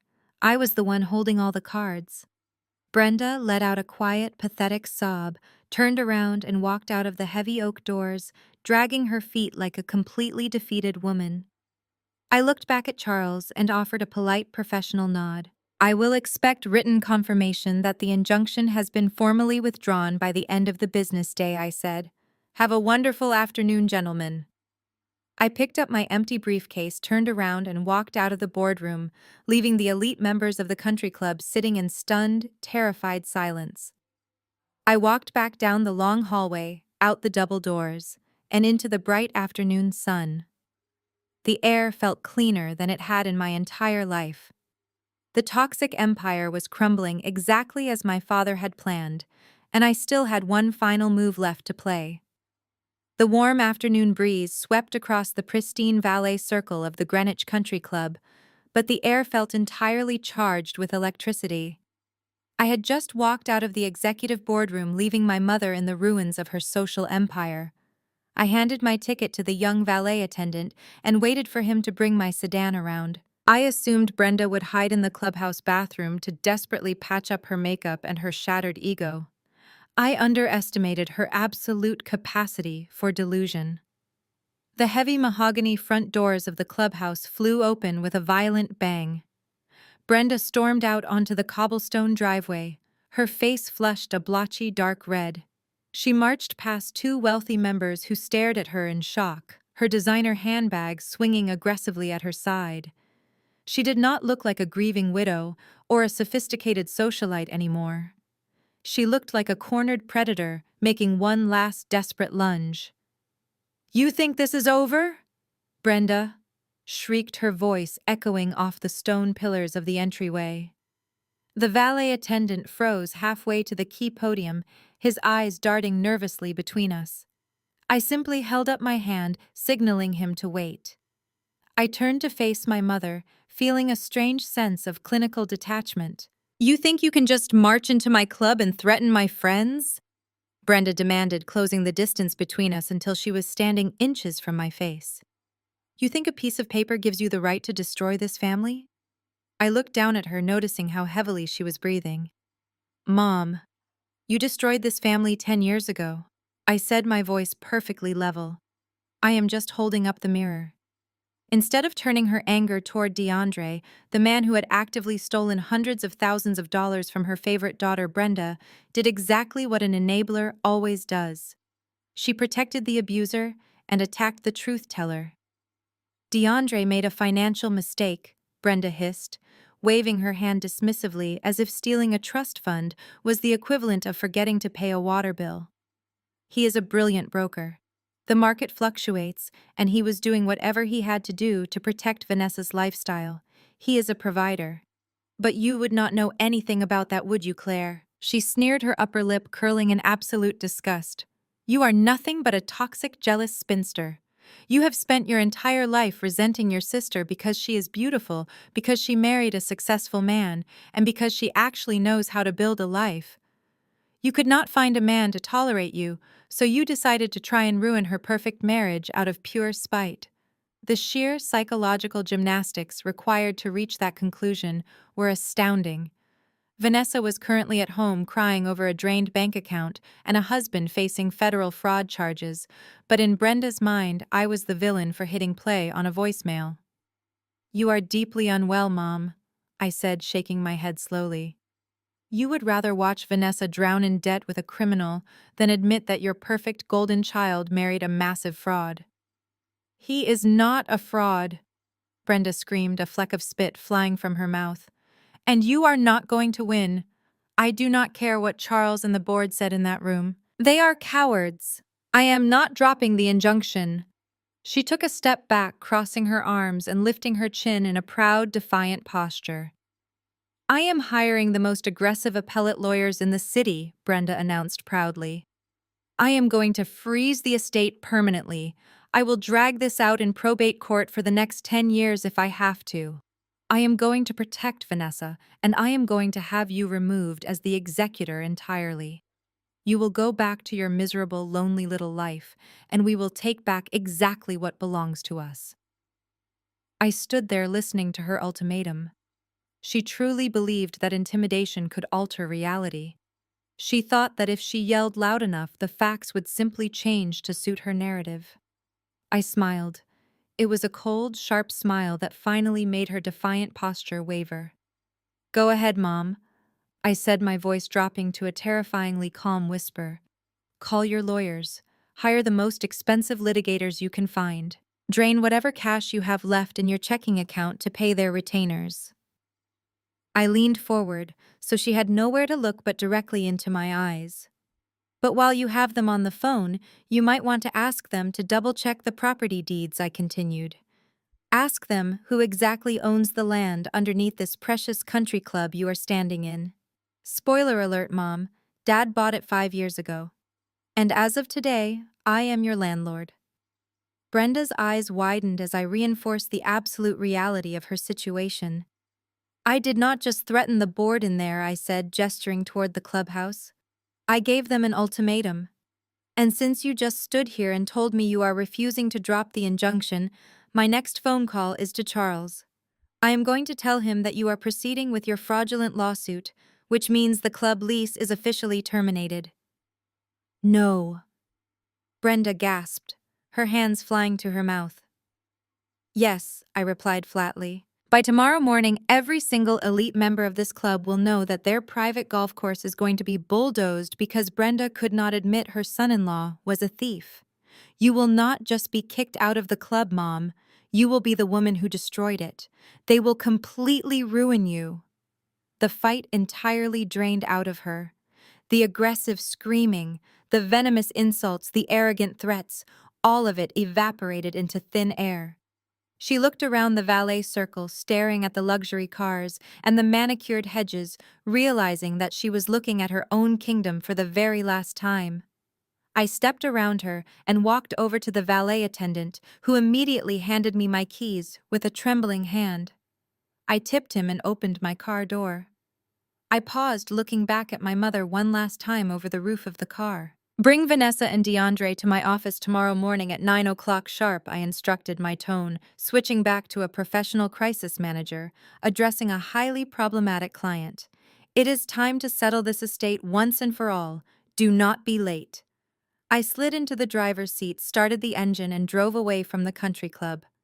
I looked in my rearview mirror and watched my mother standing completely alone on the cobblestone driveway, clutching her designer handbag as her entire world collapsed around her. The dominoes had fallen perfectly. The smear campaign was neutralized. The fake medical proxy was exposed. The country club elite had turned on them. Now there was only one thing left to do. My father had left me the wealth, the property, and the leverage. But there was one final paragraph in his letter that I had not yet revealed to anyone. It was the ultimate trap. And tomorrow morning, in the sterile environment of my high-rise office, my family was finally going to face the absolute consequences of their greed. I drove back into the city, watching the late afternoon sun cast long shadows across the glass skyscrapers. I had just given my mother an explicit ultimatum at the country club. I fully expected her to crumble. I expected her to call her lawyers, begging them to withdraw the fraudulent injunction just to save whatever pathetic scraps of social standing she had left. But I had deeply underestimated the sheer blinding delusion of a narcissist who has been entirely backed into a corner. When I walked into my pristine high-rise office, my private line was already flashing red. I set my leather briefcase on the desk and picked up the receiver. It was Mr. Harrison, and he did not sound happy. She did not drop the injunction, Claire. Mr. Harrison said, his voice tight with professional disbelief. In fact, she just went completely nuclear. Driven absolutely mad by the terror of losing her elite country club status and facing public expulsion from her wealthy circle, Brenda had decided to double down on her own lies. Instead of retreating, she attempted a filthy, unprecedented legal maneuver. She had fired her initial probate attorneys because they advised her to back down after Charles threatened her. Within 2 hours, she had hired a sleazy, high-profile litigation firm that specialized in aggressive media spectacles. "What exactly did she do, Mr. Harrison?" I asked, sinking into my desk chair and opening my laptop. "She filed an emergency appeal in the higher state court," Mr. Harrison explained. "She formally submitted that forged medical proxy into the public record. And she did not stop there. Her new lawyers just issued a press release to every major local news outlet in the city." I pulled up the local news homepage on my computer screen. Sure enough, right at the top of the site was a breaking news headline featuring a picture of my mother looking tragically distraught outside the courthouse steps. I clicked on the article and scanned the text. Brenda was making the ultimate desperate move. She was publicly claiming that my father Thomas had been mentally unfit for the entire last decade of his life. The lie was so massive and so brazen, it was almost hard to comprehend. She produced the fake medical proxy document dated exactly 10 years ago, claiming it proved Thomas was suffering from severe early-onset dementia, right around the time of their divorce. According to her completely fabricated narrative, the massive $45 million blind trust was not a brilliant financial strategy. She was telling the world that it was the result of me manipulating a confused, sick old man.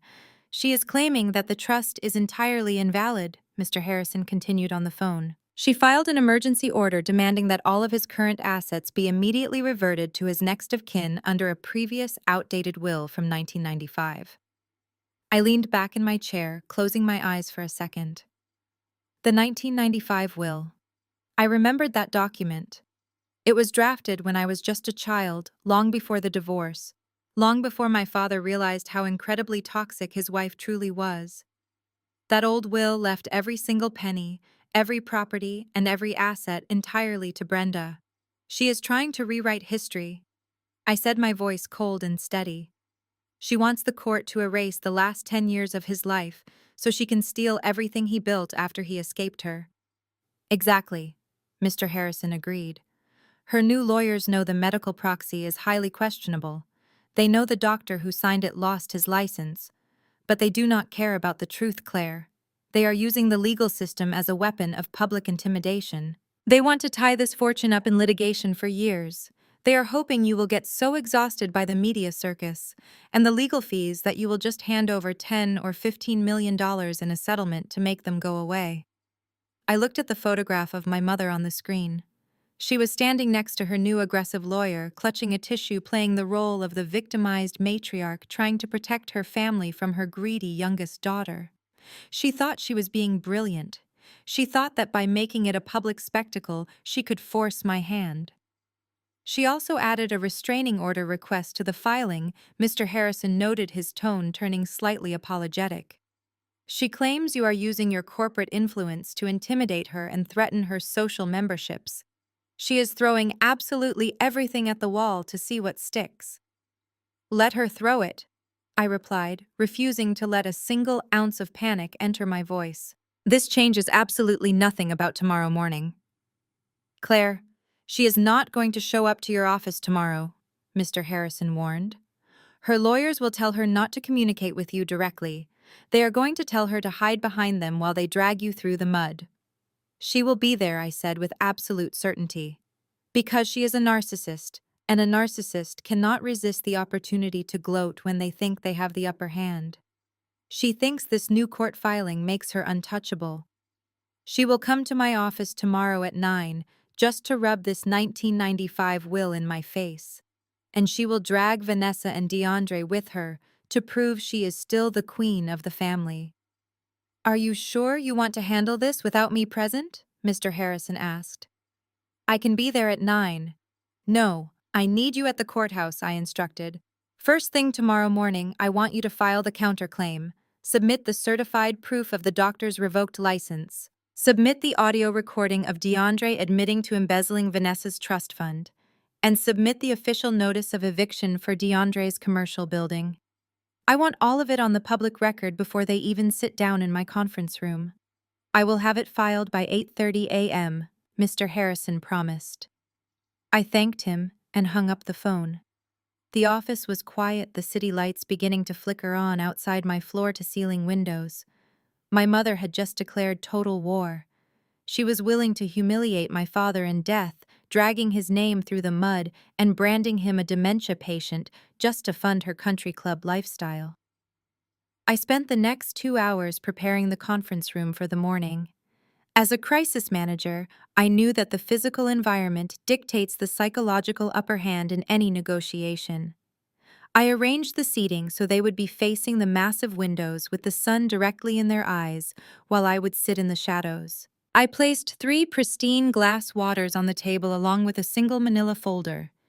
Inside that folder was not a settlement offer. It was not a plea for peace. It was the final paragraph of my father's letter, the total blackout clause. My phone buzzed on the desk. It was a text message from Vanessa. The golden child was finally cracking under the pressure. The message read, DeAndre is packing a bag. He says he needs to leave town for a few days to figure out a business deal. Mom is acting crazy talking about some old will from the 90s. Claire, please, what is happening? Are we really going to lose the building? I stared at the message. DeAndre was trying to run. He knew the eviction was coming on Friday, and he knew I had the audio recording of his confession. He was going to abandon his wife and flee before the federal fraud investigators started knocking on his door. And Brenda was too consumed by her own greed to even notice that her perfect sons-in-law was jumping ship. I typed a quick reply to Vanessa. If DeAndre leaves town tonight, I will hand his financial ledgers over to the district attorney by midnight. Bring him to my office tomorrow at 9. It is the only way you survive this. I hit send and turned my phone off completely. I walked out of my office, locking the heavy glass doors behind me. The trap was perfectly set. Brenda thought she had outsmarted me with a forged proxy and a sleazy lawyer. DeAndre thought he could manipulate his way out of federal prison. And Vanessa thought she could just cry her way back into comfort. They were all about to learn that the absolute worst thing you can do to a crisis manager is create a crisis. I rode the elevator down to the lobby, ready for the sun to rise. Tomorrow morning, I was not just going to defeat my family. I was going to erase them. I walked into my office at 6 in the morning, pouring a cup of black coffee. The city outside my floor-to-ceiling windows was still quiet and covered in the soft gray light of dawn, but the digital world was completely on fire. My mother Brenda had officially ignited a media circus with her absurd court filing the night before, but my sister Vanessa was the one eagerly pouring gasoline on the flames. Overnight, Vanessa had completely lost her grip on reality. Desperate to maintain her image and terrified that her wealthy friends would discover she was actually broke, she took to the internet to wage a full-scale psychological war. She had hosted a live video broadcast from the floor of her massive walk-in closet, sitting pitifully among her designer shoes and expensive handbags. She wore no makeup and a plain beige sweater, intentionally crafting the image of a broken victim. For 45 minutes she sobbed to thousands of strangers.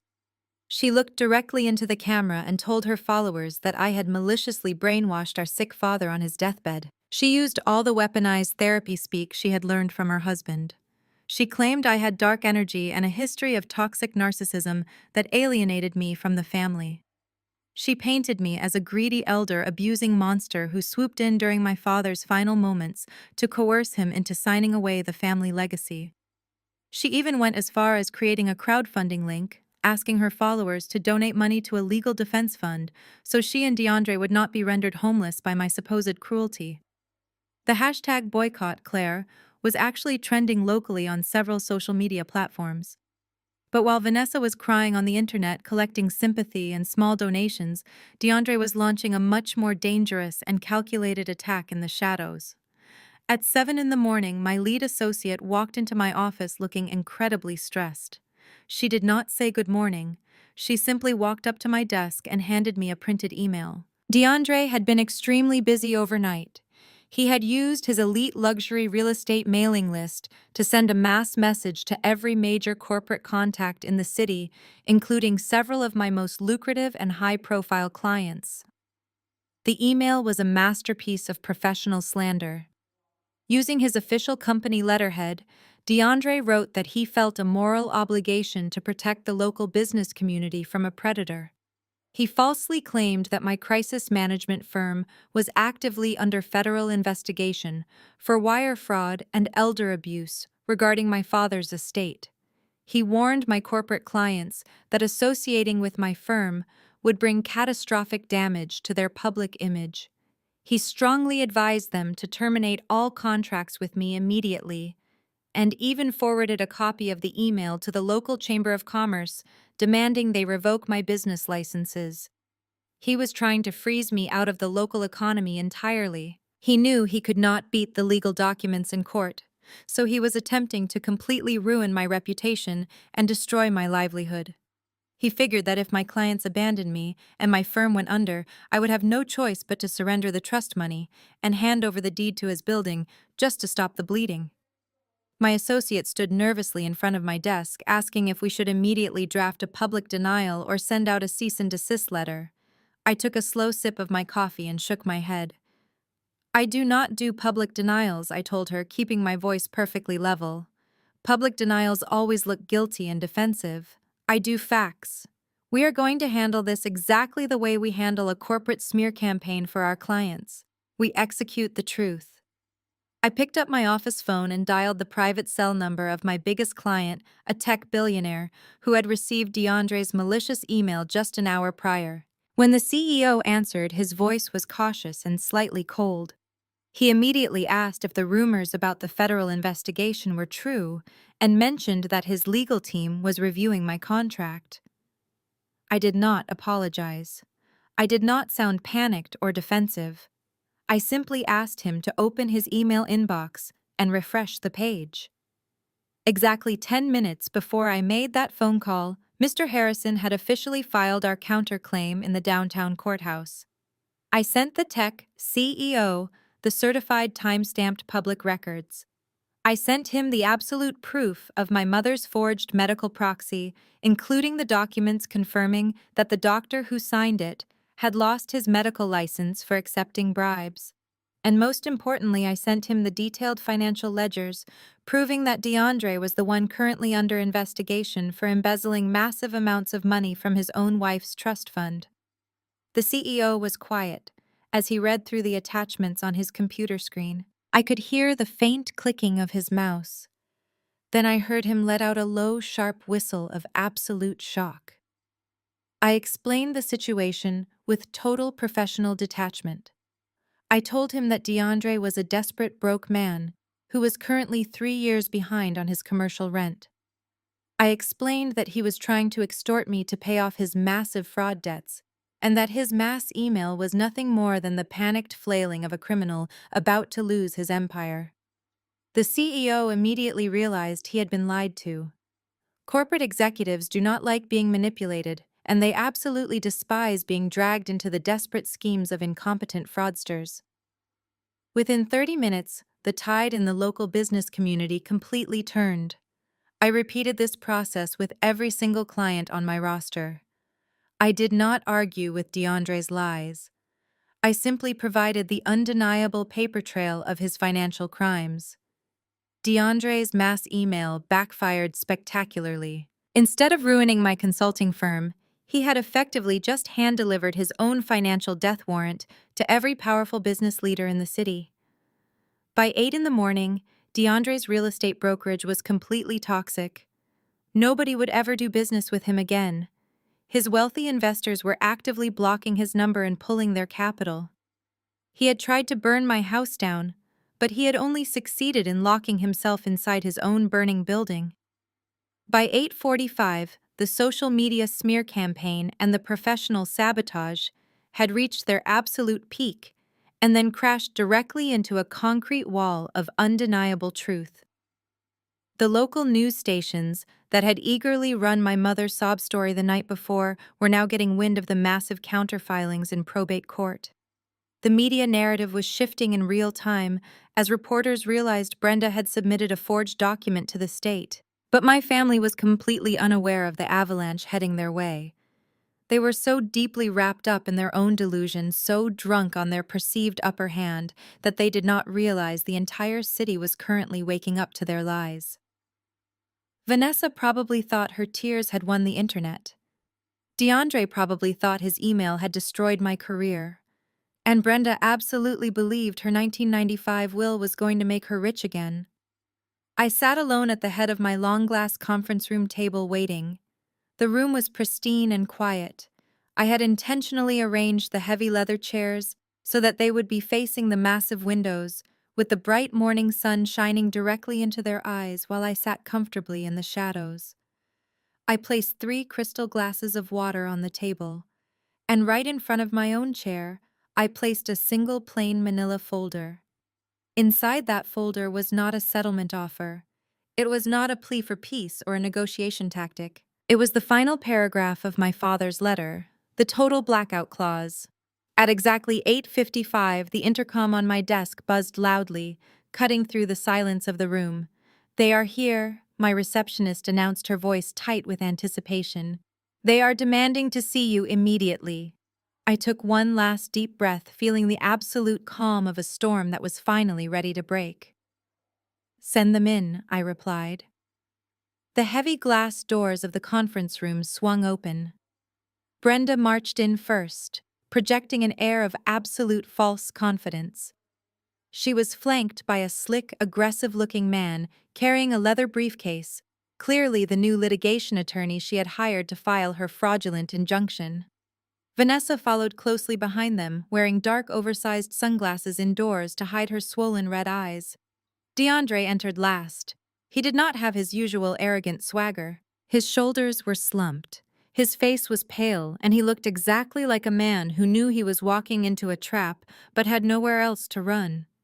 They took their seats on the opposite side of the long glass table. Just as I had planned, the morning sun glared intensely through the floor-to-ceiling windows, hitting them directly in the face, forcing them to squint. I sat comfortably in the cool shadows on the other side, my hands neatly folded over the manila folder resting in front of me. They completely forgot who they were dealing with. As a crisis public relations expert, I handle corporate meltdowns, federal investigations, and million-dollar smear campaigns for breakfast. I do not panic when someone posts a crying video on social media, and I absolutely do not argue on the internet. I put on a designer suit, secure the hard evidence, and execute a flawless checkmate. Brenda's new lawyer did not waste any time. He slapped his briefcase onto the table and leaned forward, trying to immediately establish dominance. "Let us be clear about why we are here, Claire." The lawyer began, his voice loud and patronizing. "My client has filed an emergency injunction in the higher state court. We have submitted a medical proxy proving your father was not of sound mind when he created that trust. The media is already running the story, and your corporate reputation is currently taking a massive hit. However, my client is a generous woman. We are prepared to offer you a one-time settlement of $5 million to walk away from the estate and surrender the holding company peacefully." Brenda smirked, crossing her arms and leaning back in her chair. She truly believed her desperate media stunt had backed me into a corner. She thought I was going to fold. I did not respond to the lawyer immediately. I simply reached under the table and pulled out 3 thick, meticulously organized dossiers. I slid them smoothly across the glass surface, stopping one directly in front of the lawyer, one in front of Brenda, and one in front of DeAndre. I do not negotiate with extortionists, I said, my voice perfectly calm, echoing in the quiet room. And I certainly do not entertain settlement offers from people who are about to go to federal prison. I suggest you open the folders. The lawyer frowned, clearly insulted by my tone, but his curiosity got the better of him. He flipped open the cover of the dossier. Brenda and DeAndre reluctantly did the same. I watched the color completely drain from the lawyer's face as his eyes scanned the first page. That is a certified background check and state record for the physician who signed my mother's medical proxy, I explained, keeping my eyes locked on the attorney. You will notice that his medical license was permanently revoked 5 years ago for accepting bribes to forge legal documents, which means, counselor, that as of last night you officially submitted a forged document to a state Supreme Court judge. That is a felony. The lawyer stopped breathing. He looked up at Brenda with a gaze of pure, unadulterated panic. You told me this proxy was verified, he hissed at her, his professional tough guy act shattering instantly. You told me you found it in his personal safe. Brenda swallowed hard, her smug smirk completely vanishing. It is real, she stammered defensively. She is just trying to manipulate the paperwork. Turn to page 2, I instructed, completely ignoring Brenda's pathetic lie. The lawyer frantically flipped the page. DeAndre was staring at his own dossier, his hands trembling so violently he could barely hold the paper. Page 2 is a detailed accounting ledger.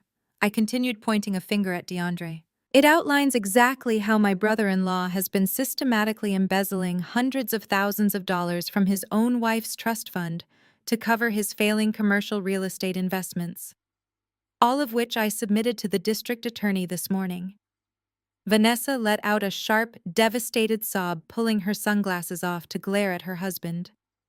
DeAndre sank lower in his chair, completely paralyzed by the undeniable proof of his crimes staring back at him in black and white. But I was not finished.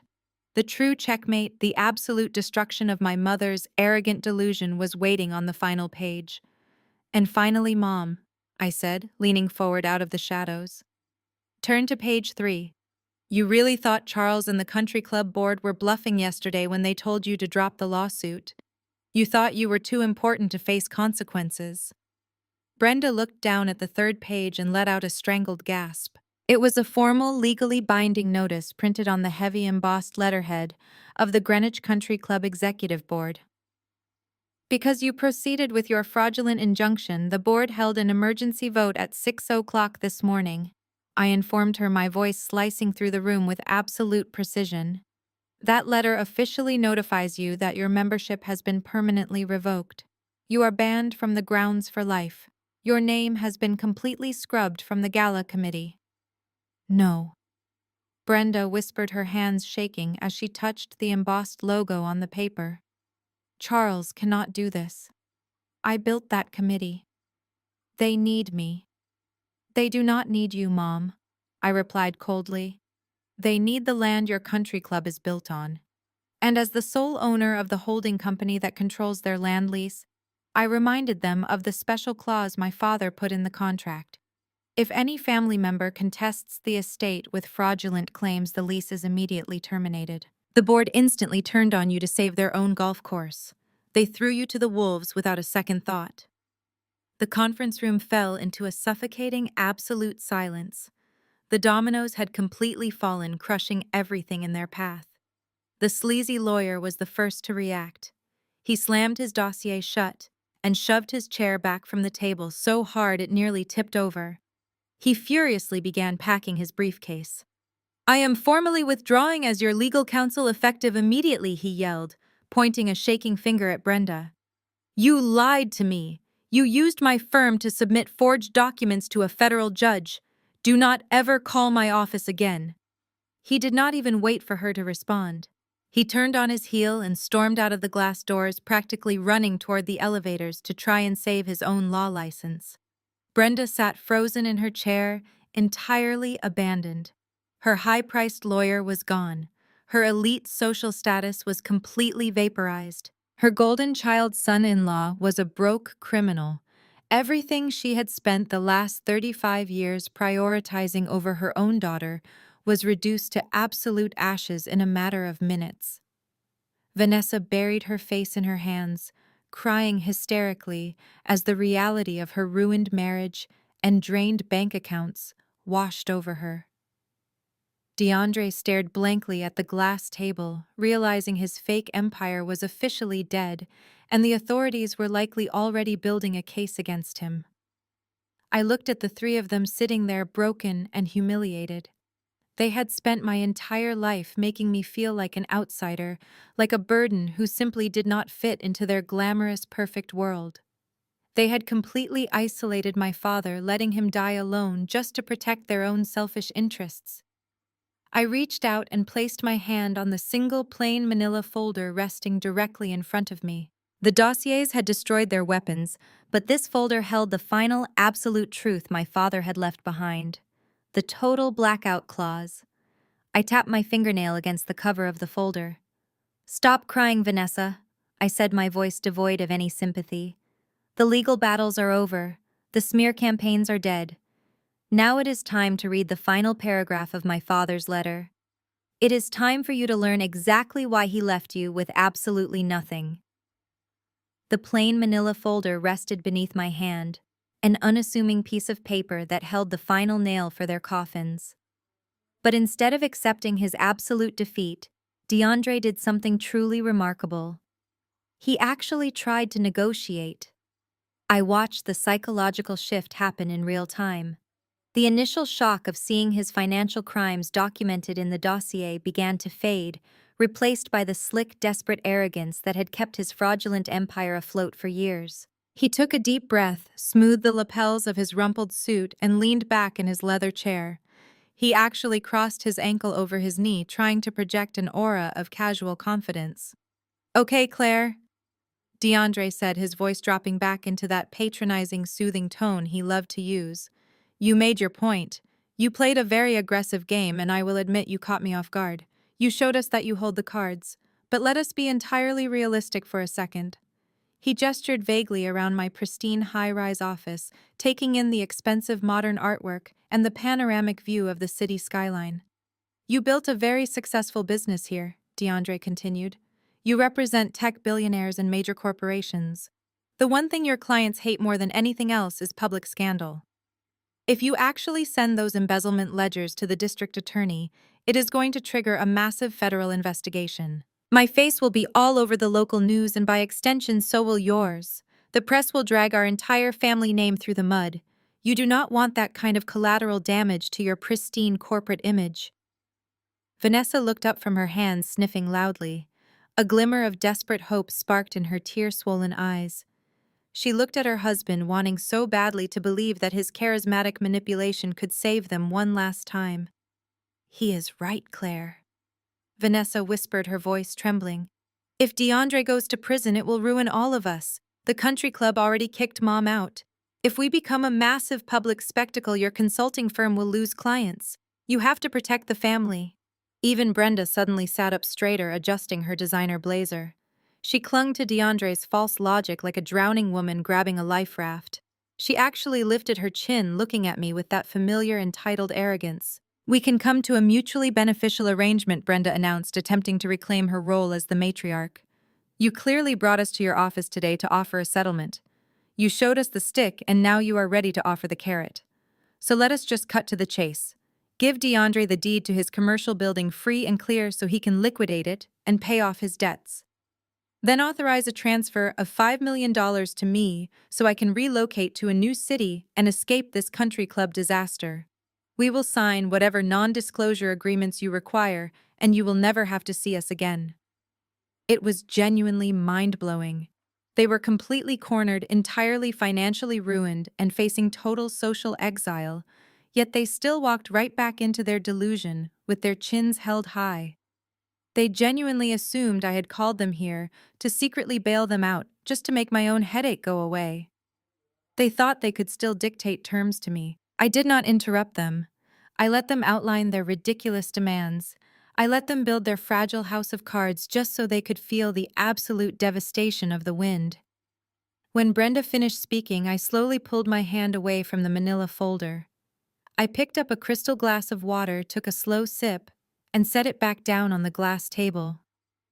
"You think I brought you here to offer a settlement?" I asked, my voice echoing softly in the quiet room. "You think I care about protecting the family name?" I shook my head, looking at DeAndre with a gaze of pure clinical detachment. "You do not understand how modern crisis management works, DeAndre," I explained. "When a corporation discovers a massive toxic liability buried in their ranks, they do not hide it. Hiding it makes them complicit. What they do is cut the rotting limb off completely publicly and without mercy so the rest of the host can survive. I am not hiding your crimes to protect my reputation. I am exposing your crimes to prove my absolute integrity." DeAndre's forced smile began to falter. "Look, Claire, let us not be hasty," he started, but I cut him off. "And you also clearly misunderstood me a few minutes ago." I continued, my tone dropping into a razor-sharp register. "When I said I submitted your ledgers to the district attorney this morning, I did not mean I put them in the mail." I reached across my desk and picked up a small silver remote control. "DeAndre, you have spent the last 10 years projecting the image of a wealthy, untouchable genius. But in reality, you are just a sloppy thief. You left a massive paper trail, and my father spent the last 5 years of his life paying private forensic accountants to track every single dime you stole from his daughter." I pointed the silver remote toward the wall directly to the right of our conference table. It was a massive floor-to-ceiling partition of frosted privacy glass, separating my boardroom from the adjacent meeting room. "I did not call you here to negotiate," I said, my thumb resting on the button. "I called you here to deliver you." I pressed the button. With a soft electronic click, the opaque frosted glass instantly shifted, turning completely transparent. The wall vanished, revealing the adjacent room bathed in bright morning light. Brenda, Vanessa, and DeAndre all turned their heads simultaneously. Sitting around the table in the next room were 3 men and 1 woman dressed in sharp, dark suits. Their table was covered in thick stacks of financial documents, bank statements, and property deeds. The exact same ledgers that were sitting in DeAndre's dossier. They were state financial investigators working directly with the district attorney's office. And they were all staring straight through the glass directly at DeAndre. The trap sprang with absolute lethal precision.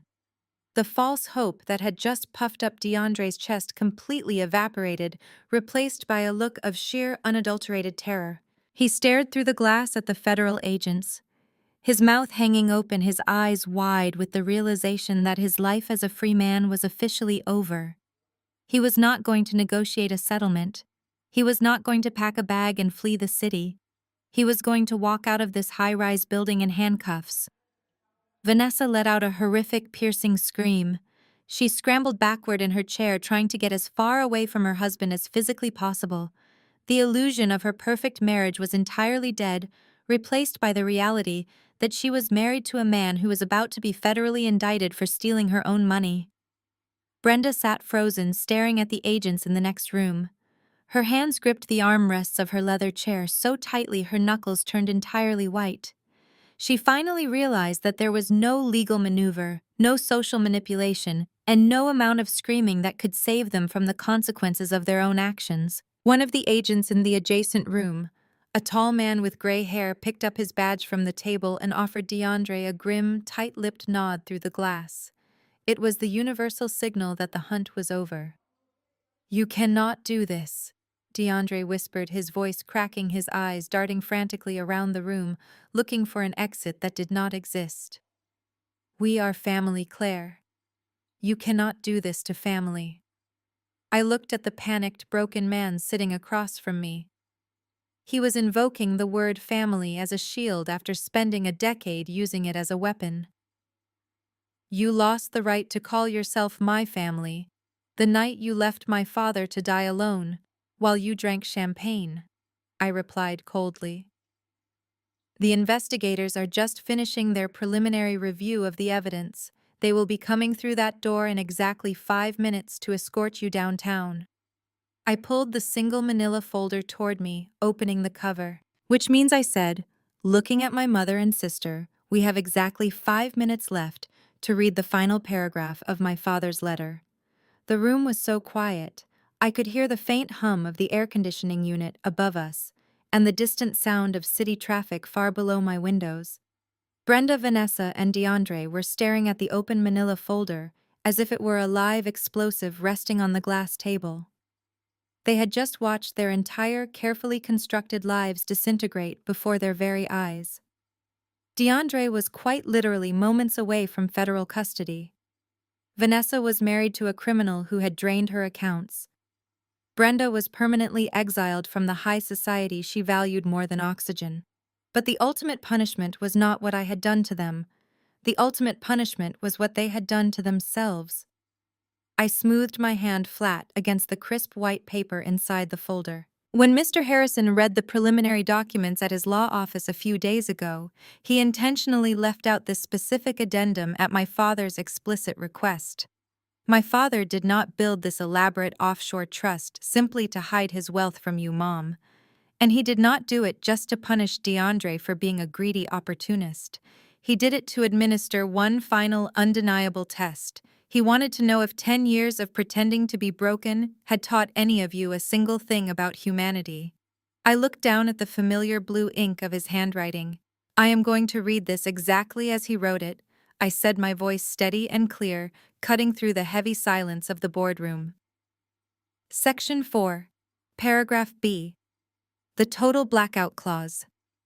Vanessa wiped her nose with the back of her hand, her eyes wide with desperate, terrified anticipation. She leaned forward slightly, as if moving closer to the paper would somehow change her fate. Brenda did not move a single muscle. She sat rigidly in her designer chair, her face a mask of pale shock, waiting for the final blow to land. In the event of my impending death, the letter read, I have instructed the hospital nursing staff to repeatedly contact my family. If my former wife Brenda, my eldest daughter Vanessa, or my son-in-law DeAndre make a single physical appearance at my hospital bedside during my final 7 days of life, this blind trust will be immediately dissolved. I paused, letting the legal weight of those words sink in. The entirety of the $45 million estate will be divided into equal thirds, the letter continued. $15 million to my youngest daughter Claire, $15 million to Vanessa and DeAndre, and $15 million to Brenda. I stopped reading, closing the folder with a soft thud. I let the number hang in the air, suspended right in front of their faces. $15 million. The physical reaction was instantaneous and entirely devastating. DeAndre slumped forward, burying his face in his hands and letting out a low, guttural groan that sounded like a dying animal trapped in a snare. The math was playing out in his head in real time, torturing him with every calculation. $15 million would have easily paid off his massive commercial debts. It would have replaced the money he stole from Vanessa's trust fund before the auditors ever noticed. It would have kept the state financial investigators completely off his back. He had been literally drowning in fraud, desperately trying to steal pennies to survive, while a $15 million lifeline was sitting in a hospital bed, waiting for him to simply walk through the door. Vanessa grabbed the edge of the glass table, her manicured fingers turning completely white. What? She whispered, her voice hollow and entirely devoid of breath. You are lying. That cannot be real. If you had just shown up, Vanessa, I said, keeping my voice ruthlessly calm. If any of you had just walked into that sterile hospital room, held his hand for 5 minutes, or simply asked the doctor how he was doing, the money would have been yours. It was not a trick. It was a character test. He gave you 7 days, 168 hours, to show a single ounce of genuine human compassion to the man who gave you everything. I leaned forward, resting my arms on the table, locking eyes with my sister. But what did you do instead? You ignored the calls. You complained to your wealthy gala committee that the hospital reception desk was interrupting your silent auction. You sent me a text message while his body was still warm, explicitly telling me not to put your name on any medical bills. You literally ignored a $15 million phone call because you were too busy planning flower arrangements for a stupid spring party. Vanessa let out a horrific wailing sob. It was not the manufactured crying she used for her manipulative social media videos. It was not the polite, delicate tears she shed at the funeral chapel for the cameras. It was the raw, ugly sound of a woman whose soul was completely shattering. She realized that her own superficial greed had cost her the exact thing she worshipped above all else. She had traded a generational fortune for a single night of drinking champagne with people who did not even care about her. The gala had cost her $15 million. I turned my attention to Brenda. My mother was staring blankly at the frosted glass wall behind me. Her mouth was slightly open, but she was not making a sound. Her narcissistic brain was short-circuiting, entirely unable to process the sheer magnitude of her own failure. "And you, Mom," I said, my voice dropping to a harsh, unforgiving whisper. "You drank mimosas on your patio and told me that his death was a public relations nightmare. You let DeAndre hand me a $500 check and you told me to cremate him quietly so you would not be embarrassed at the country club. You hired sleazy, aggressive lawyers and submitted forged medical records trying to steal what he built. But you never needed to steal it. You never needed to forge a single document. You just needed to be a decent human being for 5 minutes." Brenda slowly turned her head to look at me. Her eyes were completely vacant, drained of all life and arrogant pride. The aristocratic venom, the endless need to control every narrative, the absolute superiority, it was all entirely gone. She had spent the last 10 years treating my father like a contagious disease, telling everyone in her elite circle that he was a penniless loser. She had built her entire personality around hating him, and that blind hatred had just cost her $15 million and her entire social kingdom. But because none of you could be bothered to show up, I continued standing up from my executive chair and picking up the manila folder. The total blackout clause was officially triggered. The money remains in the holding company under my sole executive control. You failed the test, and you failed him. DeAndre suddenly lifted his head from his hands. His face was stained with cold sweat and desperate tears. He looked through the transparent glass partition at the state investigators, who were now standing up from their chairs, gathering their files and adjusting their dark suit jackets. "Claire, please," DeAndre begged, his voice cracking, completely stripped of all his slick charisma. "I will do anything you want. I will sign the building over to you today, free and clear. I will publicly confess to the fraud. I will post a video apologizing to you. Just please do not let them take me. If I go to federal prison, my life is over." "Your life as a fraud is over, DeAndre," I corrected him, picking up my leather briefcase. "You built a massive house out of stolen money and lies. I am just the one handing you the final bill." The heavy oak doors of my office swung open with a loud click. The 4 state investigators walked into the room, their expressions grim and strictly professional. The lead agent stepped forward, pulling a pair of heavy steel handcuffs from his leather belt. "DeAndre, you are under arrest for multiple counts of wire fraud, embezzlement, and grand larceny," the agent stated, his voice echoing loudly in the pristine high-rise office. "Please stand up and place your hands behind your back." DeAndre did not fight. He did not try to deploy his weaponized therapy speak or his arrogant business jargon. He stood up slowly, his shoulders slumped in absolute total defeat, and allowed the agent to secure his wrists behind his back. As they led him toward the door, he did not look back at Vanessa. He did not look back at Brenda. He just stared at the hardwood floor, a completely broken man walking into his own self-made prison. Vanessa was hyperventilating, clutching her chest as she watched her husband being escorted out of the room. She was entirely alone. She had no money, no trust fund, no social standing, and now, no husband. The golden child illusion was dead and permanently buried. Brenda remained completely frozen in her leather chair. She was trapped in her own mind, forced to live with the agonizing, undeniable knowledge that her greed and cruelty had destroyed her entire life. She could have had $15 million. She chose a morning mimosa instead. The room was quiet again. The storm had finally passed, leaving nothing but absolute wreckage in its wake. But for the first time in my entire life, I did not feel the need to clean up their mess. I did not feel the urge to fix their problems or absorb their toxic blame. I was the family scapegoat who had finally stopped taking the blame and started taking names. I looked at my mother and sister one last time. I did not say goodbye. I did not offer any final words of wisdom or comfort. I simply turned around, walked out the glass doors, and left them entirely alone in the silent room to drown in the absolute consequences of their own actions. The heavy oak doors clicked shut behind the lead investigator and DeAndre. The metallic rattle of the handcuffs echoed faintly down the hallway, fading into the distance. It was the sound of a fake empire officially crumbling into dust. DeAndre did not put up a fight. He did not look back at the woman he had promised to love and protect.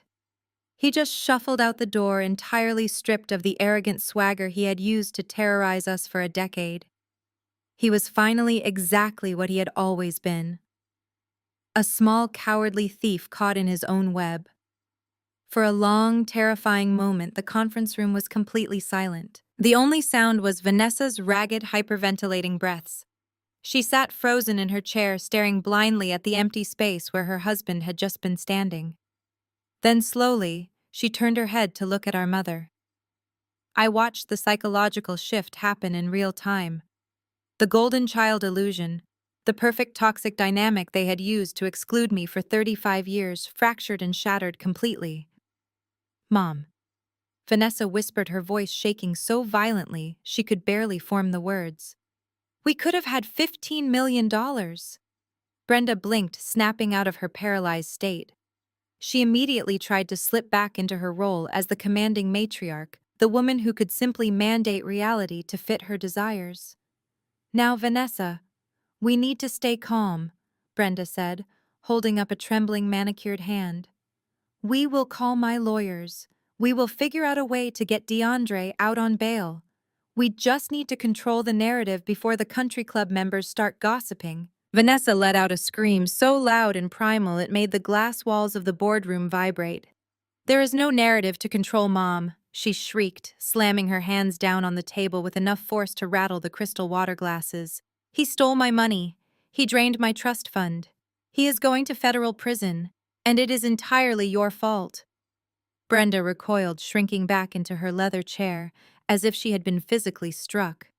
"My fault," she gasped, pressing her hand to her chest in a display of dramatic outrage. "How dare you speak to me like that? I gave you everything. I practically built that gala committee for you so you could have a respectable life. You built a massive lie." Vanessa sobbed, her carefully curated aesthetic completely destroyed by her rage and absolute devastation. "You raised us to care about country clubs and designer clothes and what the neighbors thought. You taught me that marrying a man with a shiny car was the only thing that mattered in this world. You hated Dad because he lost his money, and you made me hate him too."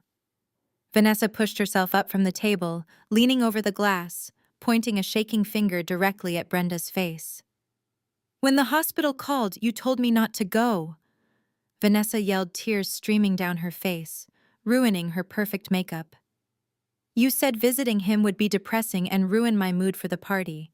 You made me ignore him. You cost me my father. You cost me my husband. And you cost me $15 million because you raised me to be just as heartless and completely empty as you are.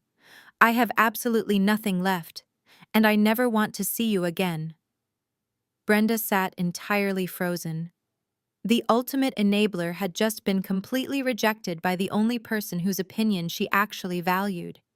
Her favorite daughter, the golden child she had weaponized against me my entire life, was looking at her with pure, unadulterated hatred. Vanessa did not wait for an apology or an excuse. She grabbed her designer purse, turned on her heel, and sprinted out of the conference room, leaving the heavy glass doors swinging wildly in her wake. I listened to her frantic footsteps echoing down the corridor until the sharp chime of the elevator signaled her permanent departure. And then there were only two. I sat across from my mother, watching the absolute destruction of her reality settle over her shoulders like a heavy lead blanket. Brenda was completely and utterly alone. She had no husband to finance her lifestyle. She had no country club membership to validate her superiority. She had no wealthy friends left to impress because they had all witnessed her humiliation. And now she did not even have Vanessa. The toxic kingdom she had ruled with an iron fist for decades was reduced to ashes in a matter of hours.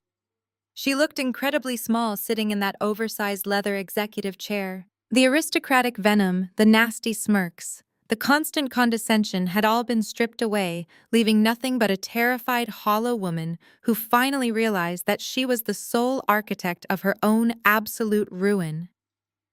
She slowly lifted her head and looked at me. Her eyes were red and swimming with unshed tears.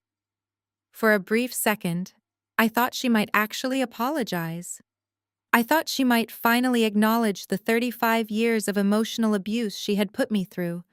I thought the sheer weight of her isolation might force a genuine moment of clarity.